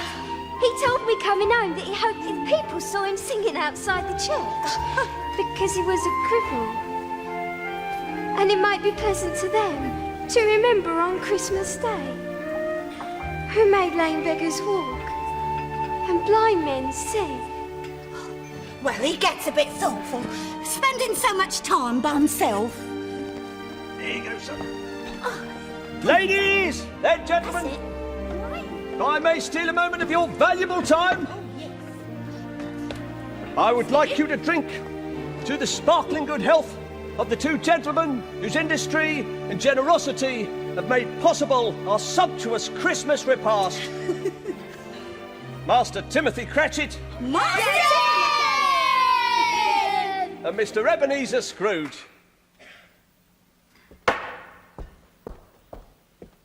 Robert?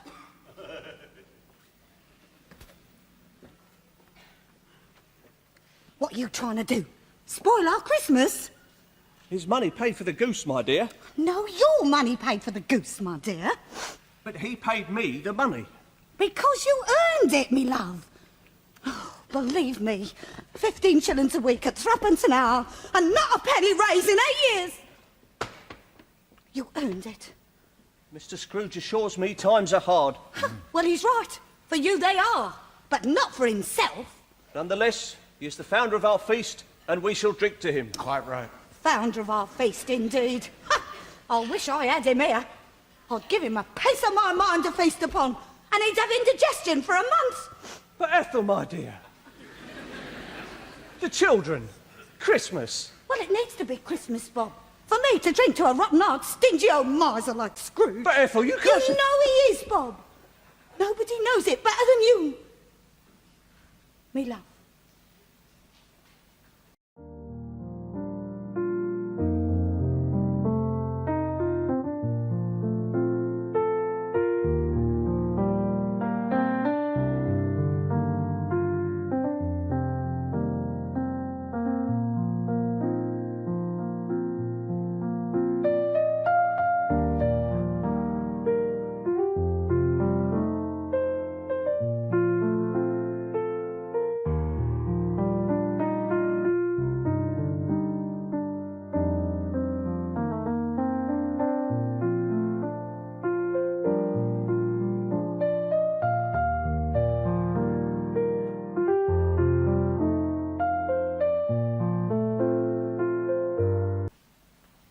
To Christmas, my dear. Children, we shall drink to your father for all the love and happiness that he gives us, and to Tiny Tim for the good health that we all wish him. And for the sake of your father, I'll even drink to that old miser, Mr. Scrooge. Long life to him and to us all. A Merry Christmas to us all. Merry Christmas! God bless us. God bless us, everyone. What an unpleasant child. And there's nothing more nauseating than a happy family enjoying themselves at Christmas. Well, don't you agree, Scrooge? I think Bob Cratchit's rather fond of me. Oh, so's his wife. Did you notice? She doesn't really know me. That's one of the few things when fate has been kind to her. As I said to the Lord Mayor, if Her Most Gracious Majesty's feeling bored, I said, will you just wheel her over to Camden Town, I said. We'll have her back on her regal feet in no time, I said, with a glass of Bob Cratchit's hot punch. Oh, yes. And a song from young Tiny Tim. Oh, After a moment of hesitation, Tiny Tim is lifted onto the table by his...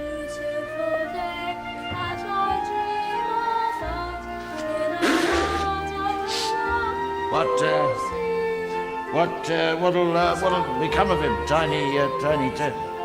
What's this? Concern over a sick child? Have you taken leave of your senses, Scrooge? Don't mock me, Spirit. Is the child sick? Not that it's of any concern to me whether he is or not, but is he? Well, of course he's sick. You mean he's seriously ill?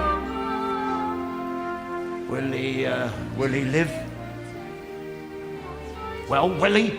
Well, what does it matter to you? If he's going to die, let him die and decrease the surplus population. Then the beautiful day that I dream about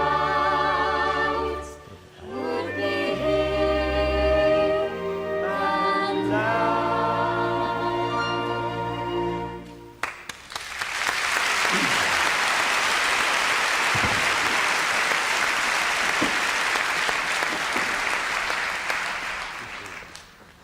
I should like to go home now. We have one more call to make. Touch my robe again.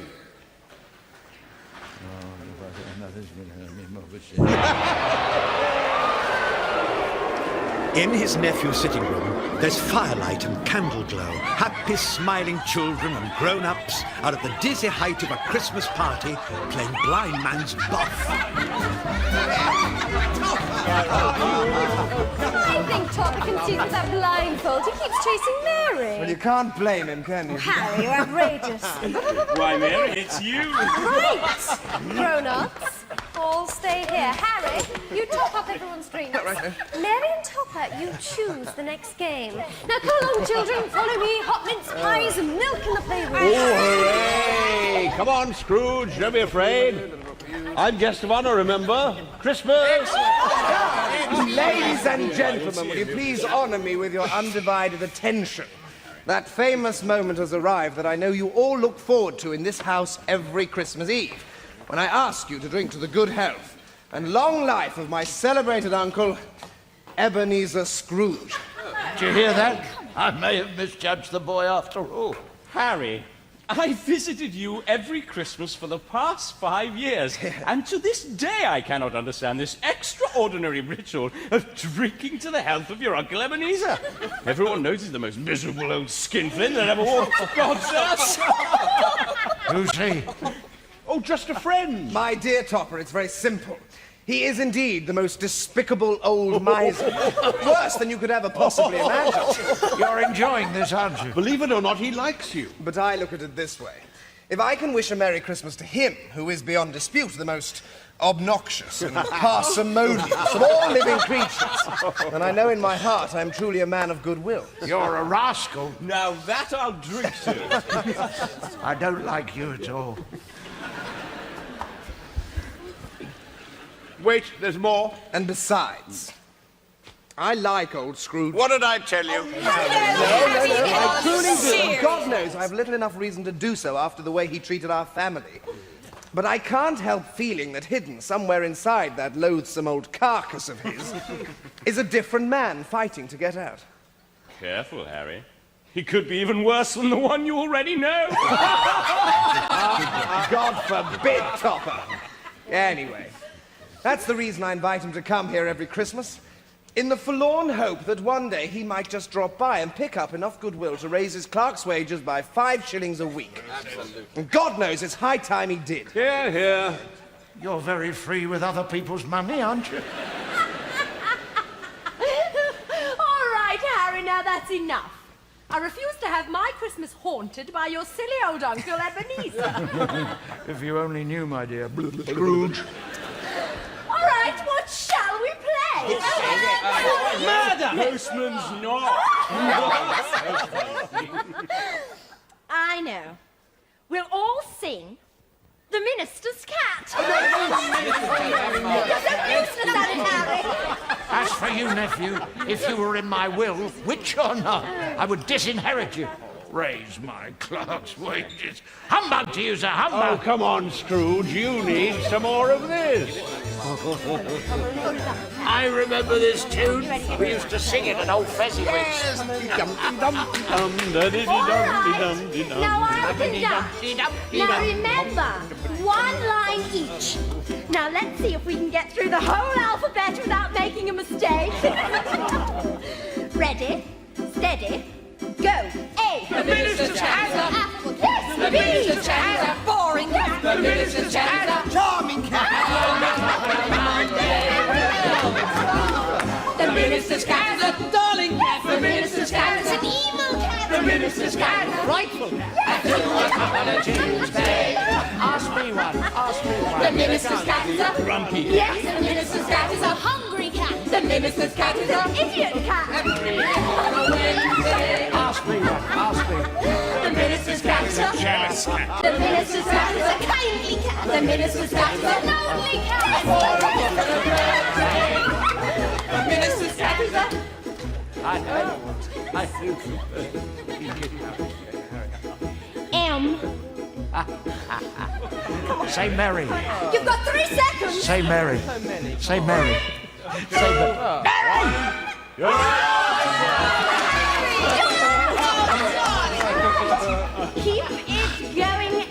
minister's cat is a naughty cat. The minister's cat. I told you to say Mary. What's the matter with you? Why are you so stupid? He's always been stupid. You could have said Mary or monstrous or moronic. That's what you are, moronic. I got it. Moronic. The minister's cat is a silky cat. The minister's cat is a shiny cat. The minister's cat is a useless cat. Sentimental on a Sunday. The minister's cat is a vicious. The minister's cat is a poison. The minister's cat is an extraordinary cat. A yellow cat. A dippy, silly, and tell me what you make of that. Now tell me what we make of that. The minister truly, truly has an absolutely most remarkable cat.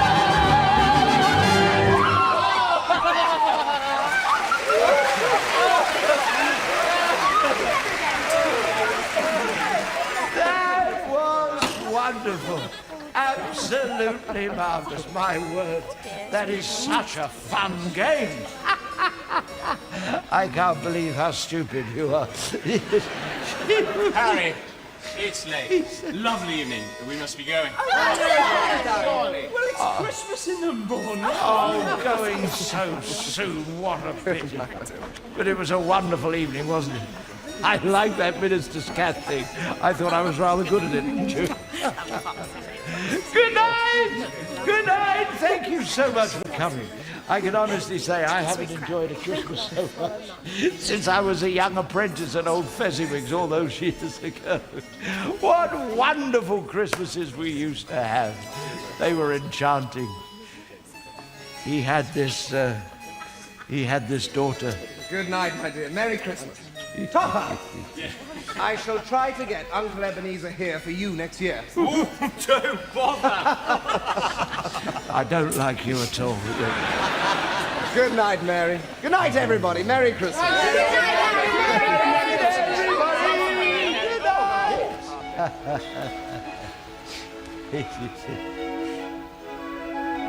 Fezziwig's daughter, Isabel.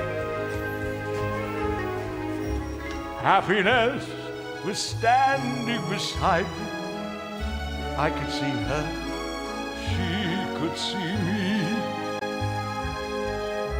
Happiness can be something you're too blind to see. Isabel. Isabel. Scrooge, Isabel. my time grows short. I must leave you now. Oh, but we've still got so much to talk Well, about, there's- haven't we?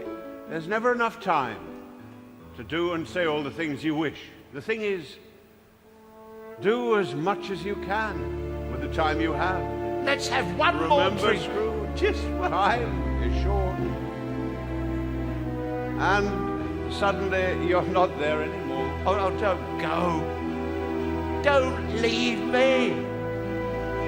Where are you? Why is it so dark? I can't see. I can't see. Do my eyes deceive me? Can my reason lie? Am I living here and now, or in some life gone by? Is the world I'm seeing the world I saw before? Could there be another life that might have taught me more? Am I merely dreaming, or am I awake? Is my mind just playing games, or showing me a pathway I should take? Should I just ignore it? Should I break the spell? Should I take another look? Open up a brand new book. Try to find a better life, a bigger, better, brighter life. And could I somehow learn to live it well? Only time will tell. Can I find a better life and learn to live it well? I can't see. I can't see. Well,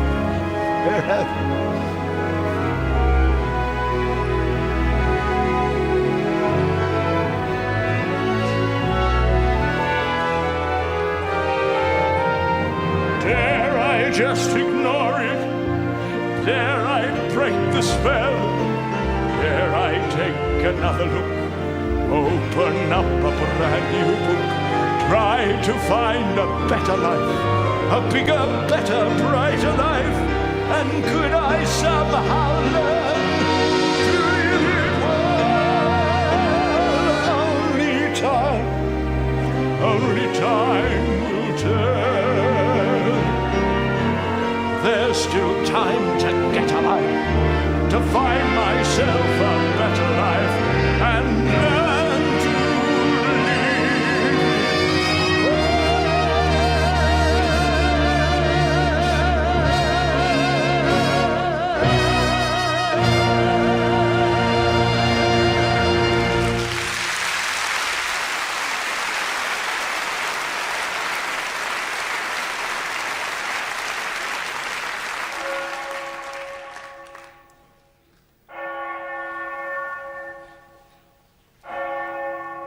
$3. The third at 3. The third at 3. Scrooge looked about him for the ghost, and saw it not. As the last stroke ceased to vibrate, he remembered the prediction of old Jacob Marley, and lifting up his eyes, beheld a solemn phantom, draped and hooded, coming like a mist along the ground towards him. It moved slowly, gravely, silently. When it came near him, Scrooge bent down upon his knee, for in the very air through which the spirit moved, it seemed to scatter gloom and mystery. It was shrouded in a deep black garment, which concealed its head, its face, its form, and left nothing of it visible save one outstretched hand. He felt that it was tall and stately when it came beside him, and that its mysterious presence filled him with a solemn dread. He knew no more, for the spirit neither spoke nor moved.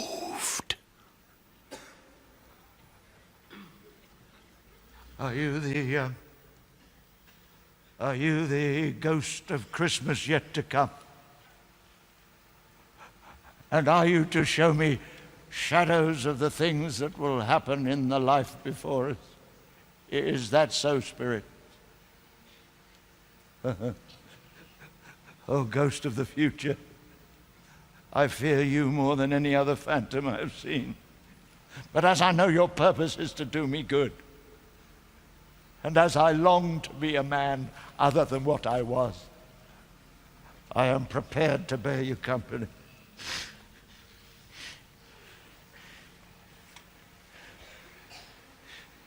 Will you speak to me?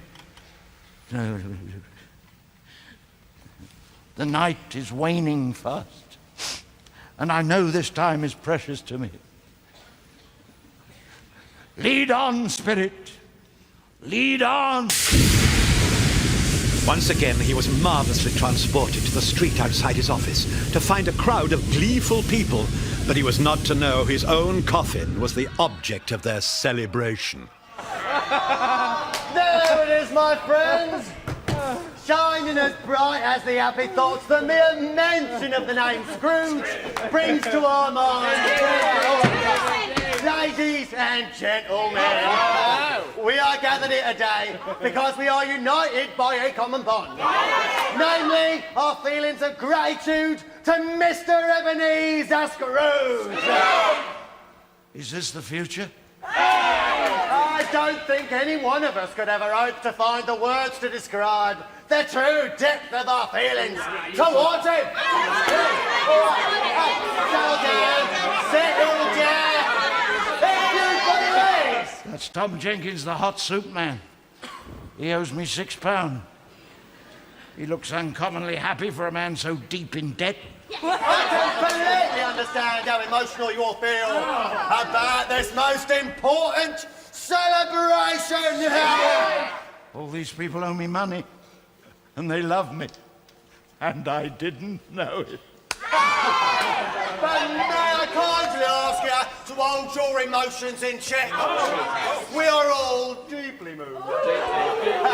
And those of us what have been in debt to Mr. S over the years, will never forget the rare and the beautiful thing he's just done for all of us.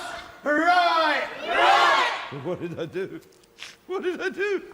Whatever it is, it has made them very happy, and I am the cause. My friends, I thank you from the bottom of my heart. I will remember this moment till the day I die. And may I say, in all humility, that I have labored all my life to be worthy of this moving demonstration of your feelings towards me.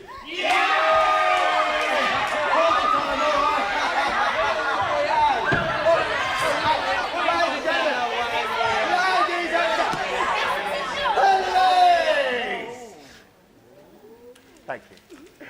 On behalf of all the people who have assembled here, I would merely like to mention, if I may, that our unanimous attitude is one of lasting gratitude. All right. For what a friend has done for us. The crowd moves off in high spirits, pulling the cart, cheering and dancing. Suddenly, to Scrooge's horror, the coffin slides off and falls to the ground. No one else notices, and the celebrating procession moves merrily on its way. Scrooge, speechless with terror, looks from the coffin to his counting house, to the phantom. Thank you very much.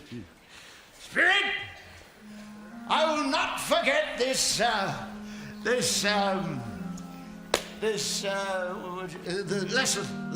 I won't forget this lesson. Can I go now? Trust me, I'll go now. Thank you very much. Thank you. But the phantom points once again, for Scrooge's journey is not yet complete, and they make towards the next destination. Bob Cratchit's house again? Why have you brought me back here? The colour hurts me eyes. I mustn't show weak eyes to your father when he gets home. It must be near his time. Past it. But I think he's walked a little slow these last few evenings. I've known him walk very fast indeed, with Tiny Tim on his shoulder. So have I. Often. But he was light to carry. And his father loved him so. It was no trouble.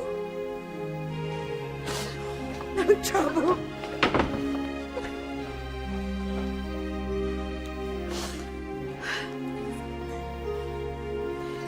Tiny Tim's chair. But no Tiny Tim. Where is he? The phantom leads Scrooge to a simple graveyard, a bleak aspect of cold grey and black stone. Bob Cratchit is kneeling in front of a simple wooden cross, which is inscribed Timothy Cratchit.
Spirit, You've shown me a Christmas yet to come that mingles great happiness and great sadness. Tell me, are these shadows of things that will be? Or are they the shadows of things that may be only? There amongst the graves, the spirit points down to one. Scrooge advances towards it, trembling, and reads upon the stone of the neglected grave, Ebenezer Scrooge. His face fills with terror, and he turns back in horror to the phantom who points from Scrooge to the grave, and then moves slowly towards him. Scrooge reels away from the phantom, and as he does so, the gravestone yawns open to reveal the very door to hell. Spirit, if you are indeed here to show me the error of my past ways, then say so. So that I may, by my good deeds, sponge away the writing on that dreaded stone. Ebenezer Scrooge, we've been expecting you. You're early. Not that it matters. In eternity. Welcome! I heard you were coming down today, so I thought I'd come and greet you and show you to your quarters. Nobody else wanted to. That's very civil of you, Marley. I am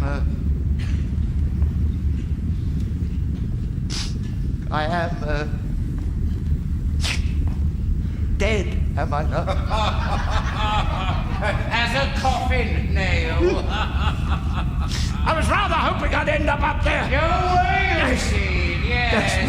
That's what they all say.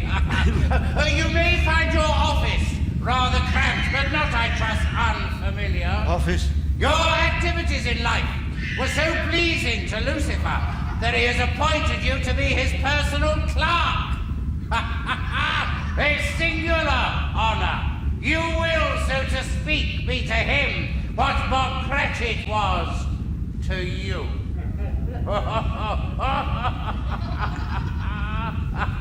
That's not fair. That's not fair. That's what Diabolical. Yes, I know. I must confess I find it not altogether unamusing. Here we are, your office.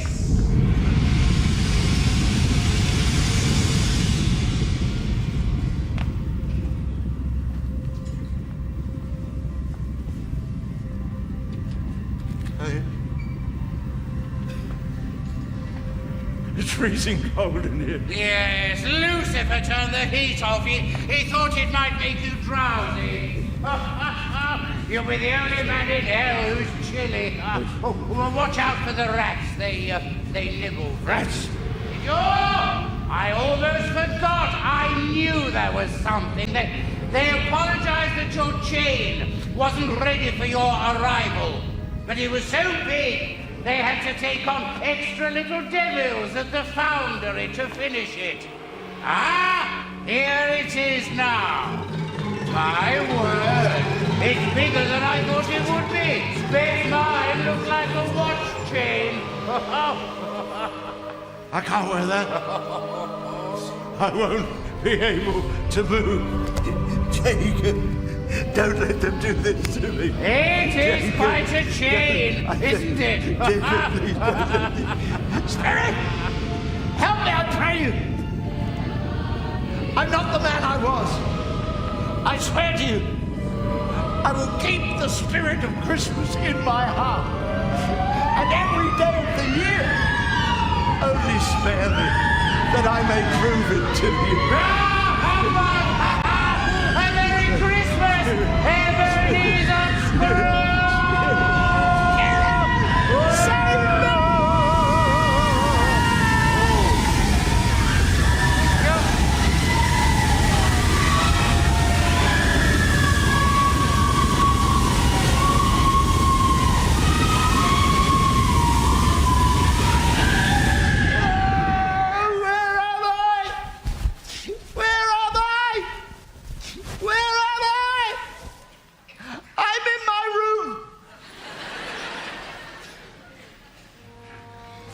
I'm not in hell. I have no chain. I'm not dead. Perhaps it didn't happen. Perhaps it did. But I'm alive. I'm alive. And I have a chance to start again. And I will not be the man I was. I'll begin again. I will build my life. I'll live to know that I've fulfilled my life. I'll begin today. Throw away the past, and the future I build will be something that will last. I will take the time I have left to live, and I'll give it all that I have left to live. I will live my days for my fellow men, and I'll live in praise of that moment when I was able to begin again. I don't know what to do. I'm as light as a feather. I'm as happy as a schoolboy. I'm as giddy as a drunken man. A Merry Christmas, everybody! Merry Christmas! Oh, Jacob Marley, wherever you are, you shall see a change in me, I swear. I'll begin again. I will change my fate. I will show the world that it is not too late. I will never stop while I have the time till I stand at the top of that mountain. I must climb. I will start anew. I will make amends. And I'll make quite certain that the story ends on a note of hope, on a strong amen. And I'll thank the world and remember when I was able to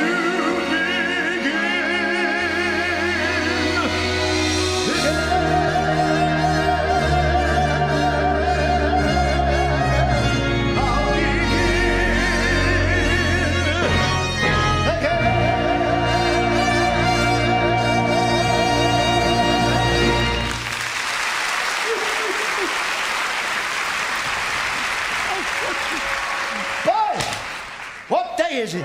Today? Why, Christmas Day, of course. Christmas Day? I haven't missed it.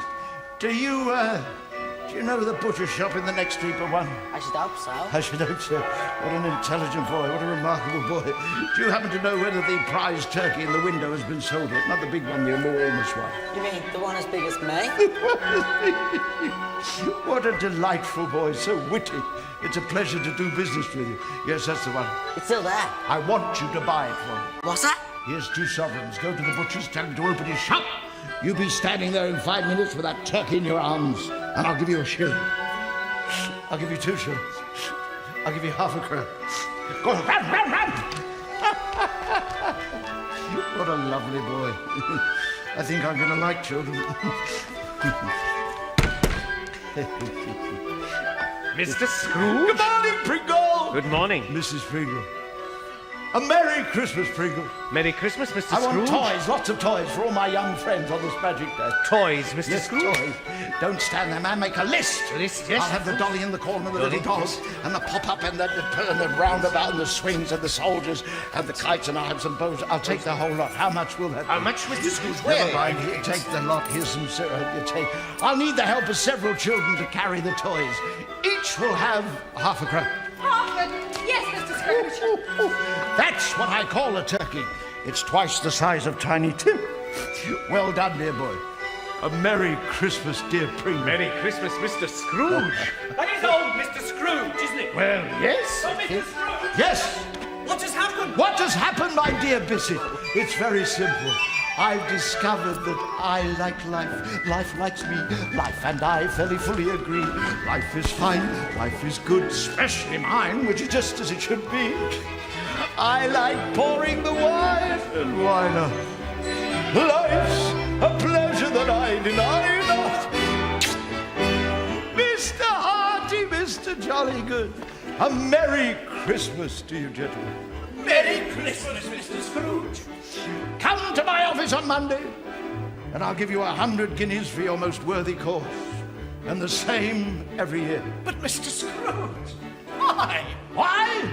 For a jolly good reason, Mr. Jollygood. Ask them, they'll tell you. Excuse me, Pringle, hold that. I like life, here and now, life and I in mutual vow. Till I die, life and I, we'll both try to be better somehow. Where there's music and laughter, happiness is rife. Why? Because I like life. I don't believe in Father Christmas. Father Christmas. He's the greatest man in the whole wide world, and the whole wide world, he knows it. Every Christmas, Father Christmas puts a great great big sack on his dear old back, 'cause he loves us all and he shows it. And he knows for a straight ride, if it snows, then we know all night. But that's all right. In the morning, Christmas morning, you can lift your eyes with big surprises, make you'll see there's a gift from Father Christmas. That's how Christmas ought to be. Ho, ho, ho! Is this the home of Robert Cratchit, Esquire? A Merry Christmas to you, sir, from Santa Claus himself. Forgive me, sir, but I think you've got the wrong people. Nonsense! Haven't been to the wrong people in 1,000 years. You can forget that scraggly little goose of yours, Mrs. Cratchit. You can use it as stuffing for this. Oh, thank you, sir. How did you know about Come on, the goose? children, it's your turn now. What have we got here? This is for you, my dear. Thank you. And this is for you, my dear. Thank you, sir. And this lovely dolly is for you, my dear. It's the dolly in the corner. And this is for you, young man. Thank you, sir. And this is for you, Bob Cratchit, you good lady. Thank you, sir. Well, as you can imagine, tonight is the most important night of my life, and I have so many places to go to. So little time. Ho, ho, ho!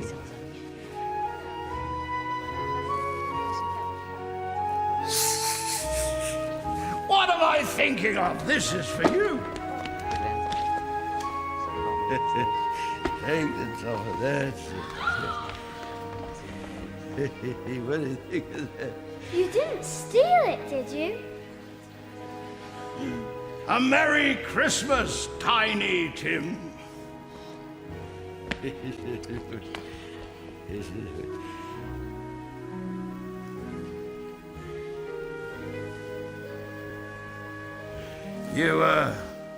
You still haven't recognized me, have you, Bob Cratchit? Yes. No. I mean, your Father Christmas.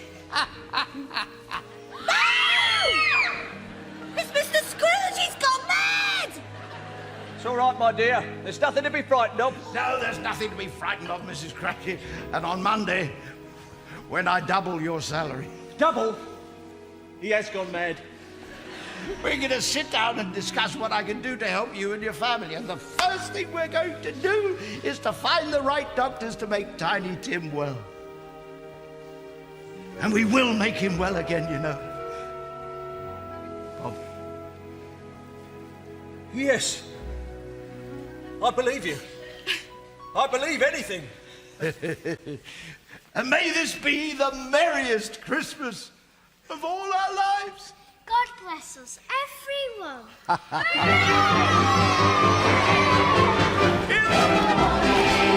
Christmas morning, you can lift your eyes, surprise, and you'll see in the morning Christmas.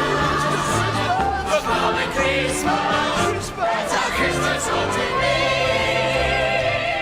be. Tom Jenkins.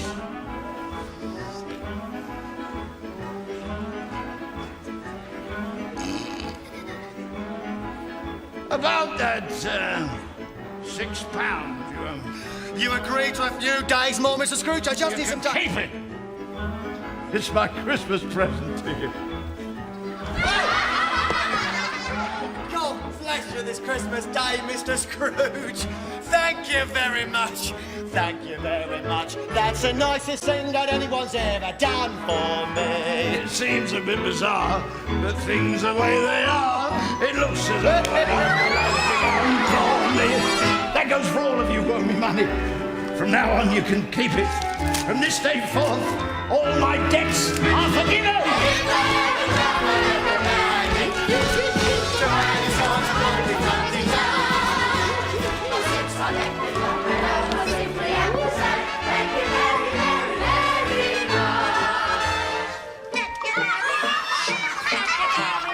That's the nicest thing that anyone's ever done for me. It isn't every day good fortune comes my way. I never thought the future would be fun for me.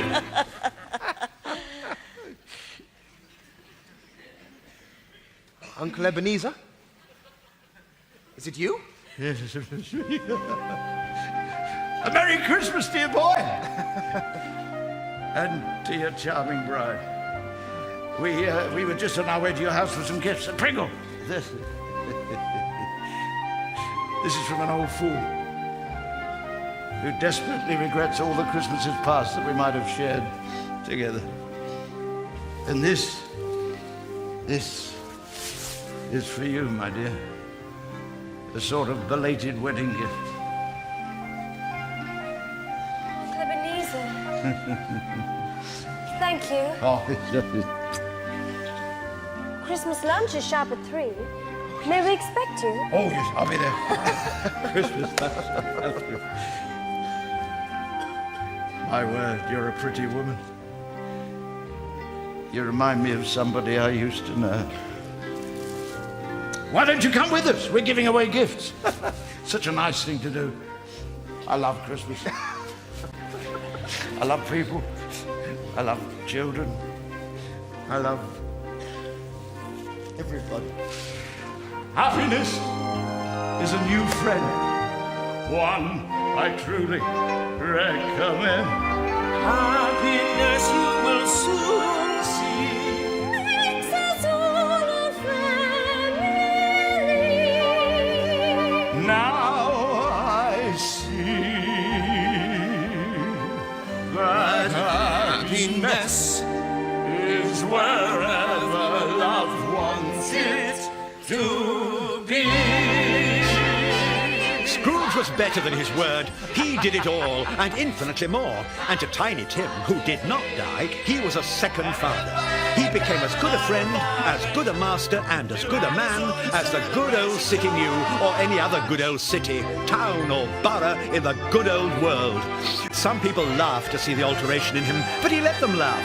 And little heeded them, for he was wise enough to know that nothing ever happened on this globe for good, at which some people did not have their fill of laughter in the outset. His own heart laughed, and that was quite good enough for him. Thank you very much. Thank you very much. That's the nicest thing that anyone's ever done for me. I'm rich and I'm a dash. I'm minding all these nets. I feel as if the blues are all be run for me. And if I had a man and any fire, the man is all the kind of Dixie car. And since I let me flag it out, I simply have to say, thank you very much. Thank you very much. Thank you very much. Thank you very, very, very much. Thank you very,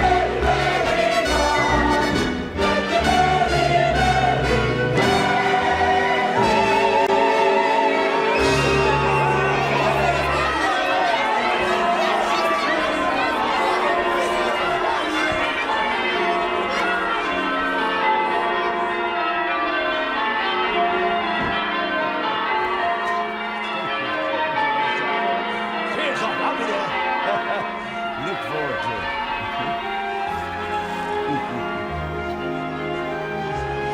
Merry Christmas, everybody. Merry Christmas. I've got to go now. I'm spending Christmas with my family. I will start anew I will make amends and I'll make wife say that the story ends on a note of hope, on a strong amen. And I'll thank the world and remember when I was able to begin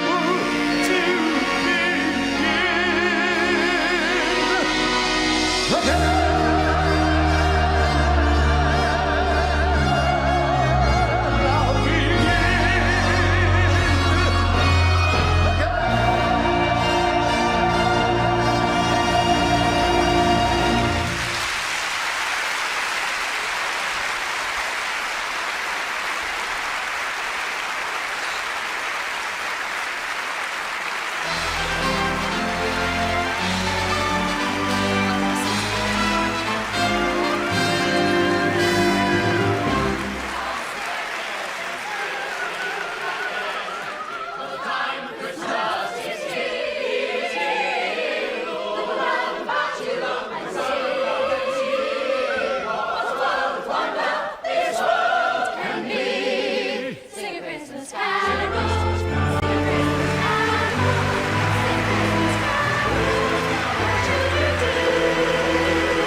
In that 1995 production of Scrooge the Musical by Leslie Brickus, recorded at the Palace Theatre in Manchester, Anthony Newley was Scrooge, Stratford Johns the Ghost of Christmas Present, Barry Howard, Jacob Marley, David Howe, Bob Cratchit, Felicity Soper, the Ghost of Christmas Past, and Paul Robinson, Tom Jenkins. David Kelsey was the narrator. You also heard Garth Beardsley, Christina Thornton, Jeff Steer, Michael McLean, John Fleming, Dudley Owen, Dermot McLaughlin, Joy Graham, Julie Armstrong, Angie Smith, Martin Hibbert, Zoe Collette, Catherine Duncan, Jenny Dale, Vivian Davis, Lisa Joanne Cook and Gary Milner. The production was directed by Tudor Davis. The musical director was David Beer and the producer was John Langridge.